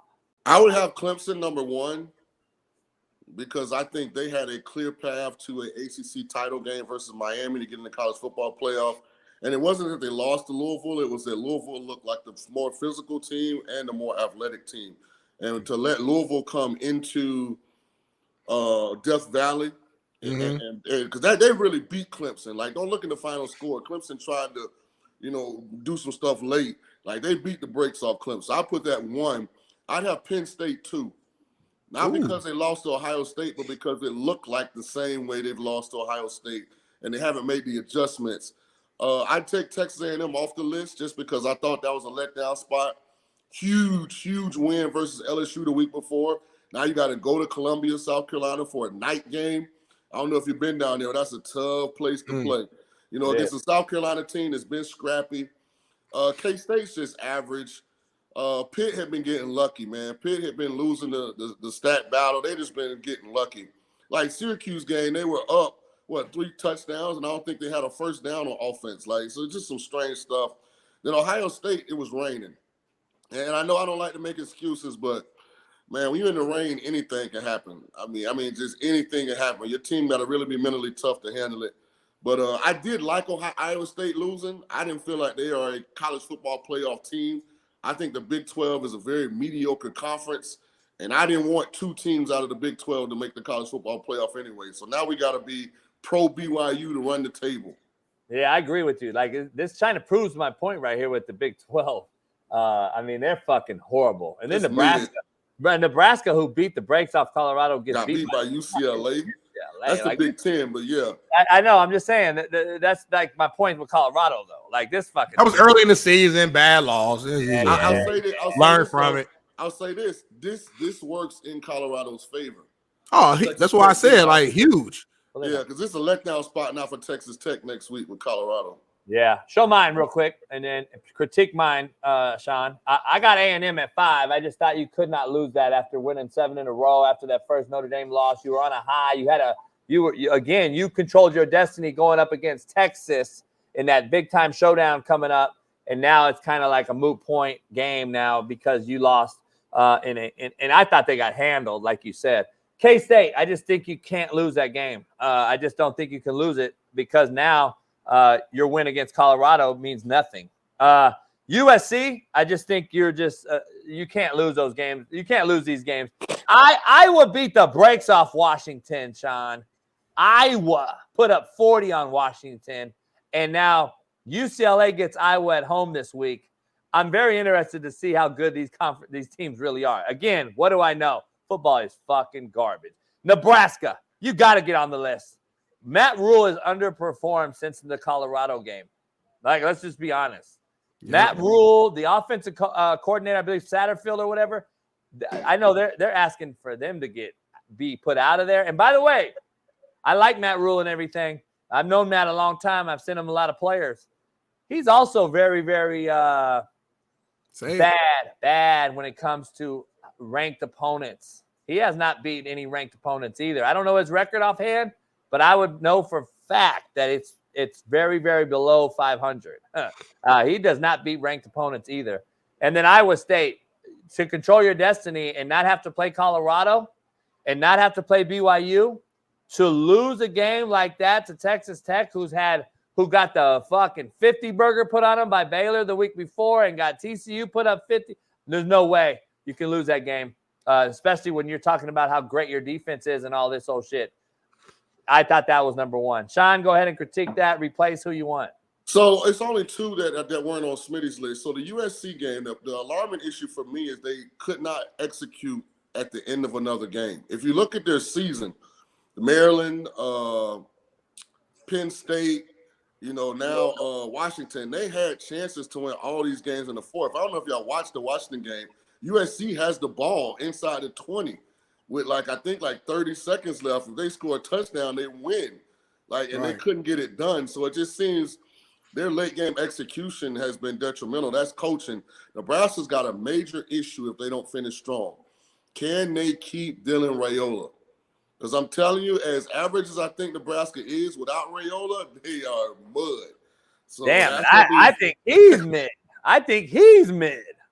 Yeah, but for them, based on what they've had, I know Rule hasn't been there that long, but he's a hell of an upgrade over Jeff Sims and that collection they had last year. I see a lack of. I don't know, man. Listen, I like Rule and all that, but I question the lack of quarterback development under his tutelage. I'm just going to be real. I'm just going to be real. It's crazy too, though. That at the beginning of the year, we thought Nebraska, he was in there changing the culture. And I'm not saying he's not, but I'm just saying he was changing the culture. They were on the up and up, and this and that and the third. Now they look like they still same team. I was with Matt in Carolina for the internship program. Really good dude, really organized, more of a CEO head coach. Like he doesn't know anything about the quarterback room, but he also is not one that, tries to act like he does. Right. He just, I think he's got to do a more thorough job of who he hires. That's always a difficult thing for a head coach that don't understand quarterback play. Who do you trust to develop that room, and will you let them actually coach the room? I agree. Let's do top of the world real quick, Smitty. Let's get your top of the world. Let's end it with top of the wizard. Number 5, man. We got Washington, man. Big time win for every reason that Shaun King already kind of talked about here on the show. I think that's a big time win. They rolling, so I had to put them on the list at number 5. Number 4, I'm going with Oregon. Hold on. Smitty, you got to look at the list because you just read JB's list. This is your list. You got Louisville at 5. But but I was helping JB out again. We did the same thing last week, Bailey. We did the same thing last week, Bailey. I'll do JB's list, we do my list. That was the trick of the trade. That's what we did. Damn, Bailey. Fuck. I don't want to do it no more, JB. I got number 1 at SMU.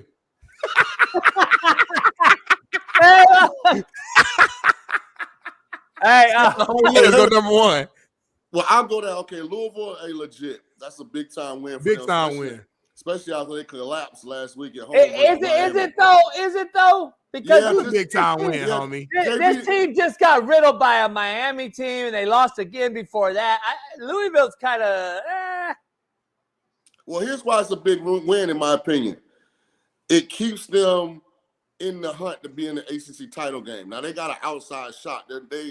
The SMU's undefeated in the conference. Clemson, Pittsburgh only got 1 loss, but at least it keeps them in the conversation. And man, listen, after that first game I saw them play against Nevada and Reno, for them to be 8-1, I'm like, whoa, what a job he's doing. Great win for South Carolina. Ohio State did what Ohio State did. I still don't think they look overly impressive on offense.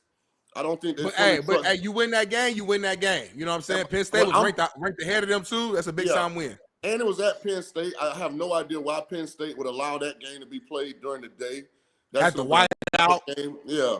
Oregon low key doing Oregon things. Oregon and Miami just kind of cruising along. Dylan Gabriel, Cam Ward inside to win the Heisman. I'm cool with your list, and I'm cool with the order. The only reason I wouldn't put SMU 1, if you watch the Pitt games, they've been getting lucky. Like they've been having a lot of balls bounce their way. I hear you. But hey, man, good team. Most good teams have luck, though. The Chiefs have been lucky. You know what I'm saying? Like, so I hear you, but hey, that's part of being a good team. That's why I don't have them. But go to my list, Bailey. Let's go to mine real quick. Go to JB's list, Bailey. Shaun, critique my list. I thought Washington getting that win is bigger than people thought because it's a first year head coach, even though he was at Arizona. I wish he would have stayed at Arizona and kept those weapons. He goes to Washington for whatever reason because of the conference, obviously the realignment. But SC is even more detriment to Lincoln Riley losing to a guy that had to replenish the talent in the roster there without Penix and losing all what he had in Arizona to beat USC. It even shows more to Lincoln Riley's demise. Houston, shout out to Willie Fritz. Great guy, getting that win and beating K-State like that. He's a Kansas native. So obviously going back home to Kansas was a big win. Oregon, the way they did it, in my opinion, early on it was okay, but I like Lanning scoring late. Not only did they cover for me at 14.5, they covered, but showing me that, hey, we're gonna put our foot on your neck. And I like that part of it. Texas Tech, we got to be honest. They shocked the world and beat that Iowa State team. How good are they? We don't know, but they got to win. And South Carolina in Columbia, beating A&M, shattering A&M's hopes, probably a shot against Texas. I think that was the reason I have that list. But go ahead. What was impressive about South Carolina, really impressive outside of they won, was the way they won. They kind of came out, and I mean, just everything went South Carolina's way. And then all of a sudden, A&M had the game tied up. And it was like, oh, man, they shot, now they're about to fold their tent. But, I mean, they showed a lot of resiliency And I was proud of South Carolina. My boy Marquell Blackwell is a running back coach down there.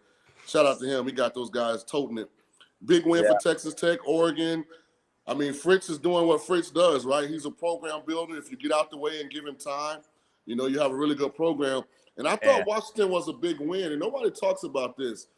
There are only so many top-level Polynesian kids that are coming out of high school every year. And Washington beating the SC head up. If that helps them win one or two of those recruiting battles, you know, for one of those Polynesian kids, and that's a big deal.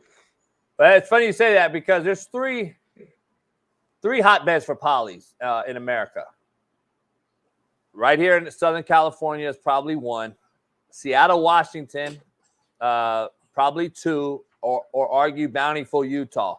Those three places in America on the West Coast are, and then you can go to Alaska or Hawaii, of course, to the Rock.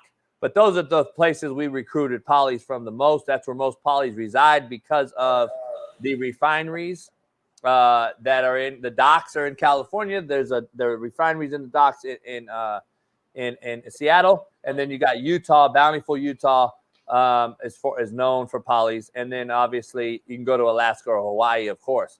And there are some spots in Arkansas, there are some spots in Missouri, but other than that, the three hotbeds are right here on the West Coast. So USC to be losing those guys again, to me, I don't know if it mattered of winning that game or not. They've already lost them, especially here in SoCal. They've lost them. The polys are going to Utah, Washington, and they're probably going to UCLA more than they are SC right now. Yeah, Oregon used to be big into that. Well, that's when Big Joe was there, and who's now at Miami. So Joust. Interesting. We talked a lot of college football, and it's even like on the national level. Miami just seems to keep getting overlooked, and they keep finding ways to win. By the way, Duke, you guys might be the worst. I'm just listen, man. Dude, Smitty, Hey, you better say this with the other side coming out talking about Cam Ward. To me has been really mid. I had Duke plus 21. Oh, Jeff Nadu did too. Dude, great pick. Yeah, they were up. What was it? 17, and didn't cover the plus 21, dog. It's crazy. But if you look at Miami's last, 3 games, they all been the same. They go down big, and then somehow in late third quarter, they wake up, and then they come back and win, and then it looks amazing. The Cam Moore stats look phenomenal. But if you watch the entirety of the game, you're like, man, they ain't really playing full games. Oh my God, Eddie Mayweather. I just noticed that. This is a Cowboys fan right here, Eddie. If you don't remember, he's a big time Cowboys fan, and they've been struggling this year, and we have not seen Eddie. Put the knife down, Eddie. Put the knife down. Don't do it. It's not worth it. Hey, Shaun, we're over it. But listen, I watched the show. I watched Miami with Steve Kim the other day here at the house, and I've been pointing stuff out to him, and he's like, "Yeah, you're right." He misses layups. You and I have discussed this for a while. He does a lot of things. He threw across his body the other day you just can't do it. Like the shit he was doing, I'm like, man, this is why I don't project these guys in the NFL to last very long. But let's stay in the present. JB, let's stay in the present. In the present, yep. I've been doubting Miami all year. At this point, man, listen, I'm on the Miami Hurricane coattail, man. Hey, look. I don't know what it is about this team. Sometimes you just have special years. When you really break down the talent they have, they are loaded. They loaded with talent. I don't think they're extremely disciplined. I think sometimes they're not. They're not the most well-coached team. But right now, the pay for play, man, look, they spent the money in the right places. Cause boy, they got some dudes. But it feels weird. I feel like when they play against a really good team, though, Shaun. But here's the thing: they can't fall into those holes early in the first half and put their backs against the wall. Their defense is bad. So, Smitty, here's the thing: this is why I was so disappointed with Clemson losing. Right. I thought Clemson would be their roadblock. Look at that schedule. They're in the ACC, and if they win the ACC and they're undefeated, they're gonna get a bye in the first round of the 12-team tournament. Right. So now there's one less game they got to win. I'm just. What you saying? You saying something right now, Shaun, without saying it. What you saying? Yeah. Shaun, I'm gonna be honest. The defense is horrific. Their DBs are the worst I've seen in any college game I've watched. Their DBs are fucking horrible. They have no clue where the ball is. They don't even know how to read eyes, big eyes, little eyes. They read nothing. Their DBs are bad, and they need to spend money there. And the other thing is, Cam Ward does some things. I'm just like, he's gonna hurt them. He's gonna hurt them. I agree. I don't know everything about his game, but at the end of the game, every game so far, he's been about 80-20. Yeah, 80% great, 20% get the hell out of the game, Cam. But here's the thing you're not talking about. Who is playing great defense in college football this year? I mean, Georgia getting blitzkrieg by Bama, Bama getting blitzkrieg by – I mean, it's not like it's this elite defense out there like Georgia 3 years ago that's loaded with NFL guys. I mean, even Oregon and Ohio State, what was that game in the 30s? Yeah. It sounds like you said it's gonna be Oregon in the U in the national championship game with some of the best uniforms in college football. I think SMU will beat Miami, and I think Clemson will still beat Miami. SMU got no shot.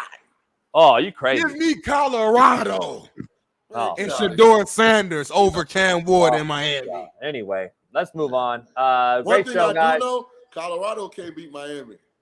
No way, no how. God. Hey, great show. Merciless Monday. Who you got tonight, real quick? You saying the Bucks can win He's out? Going with his Bucks. He biased. Well, here's what I'm gonna do. I'm gonna not have an opinion on this one because I don't never publicly go against my squads. So, hey, good luck tonight, Bucks. Well, that's the answer right there, homie. Opportunity for some young guys, McMillan, Trey Palmer, Cade Otton, who's been really good to step up on national TV and become a household name. So shout out to the Bucks. Go out there and get it done tonight, baby. Chiefs in the blowout. All right, Shaun, we appreciate you, my guy. Hey, the greatest college women's basketball player in the recent history is playing right now. Juju, USC. Yeah, she's really good. For real? She's really good. Legit. I'm going to watch her play this year. They're playing Ole Miss. If you haven't put Duke men's, they're playing our girl, Coach Yo. They're playing Coach Yo right now at Ole Miss. Coach Yo. I love Coach Yo. Hey, if you haven't put Duke to win the men's NCAA title bet in yet, go ahead and do it. Also, just trickle a little on Duke to go undefeated because we may not lose a game this year. They're going to lose 2 games this year, but they're going to be really good. Y'all got a squad at Duke. I'm not going to. We might Cooper not lose Flag's a game, a bad boy. KU's better. Lose a game.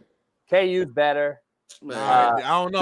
That Duke squad serious, Jimmy. UConn's better. UConn's probably got a better odds to win in 3-peat than Duke does. I think Duke's so good this year, talent-wise, that they're going to make me watch college basketball a little bit this year.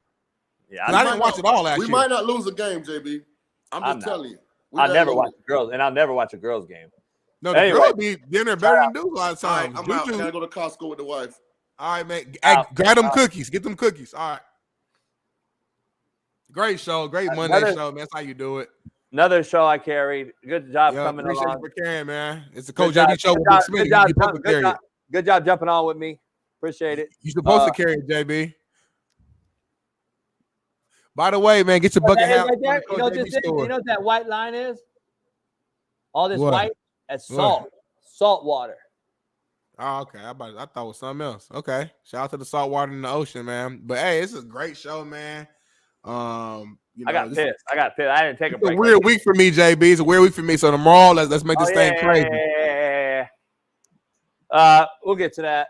Anyway. Don't do your hand like that.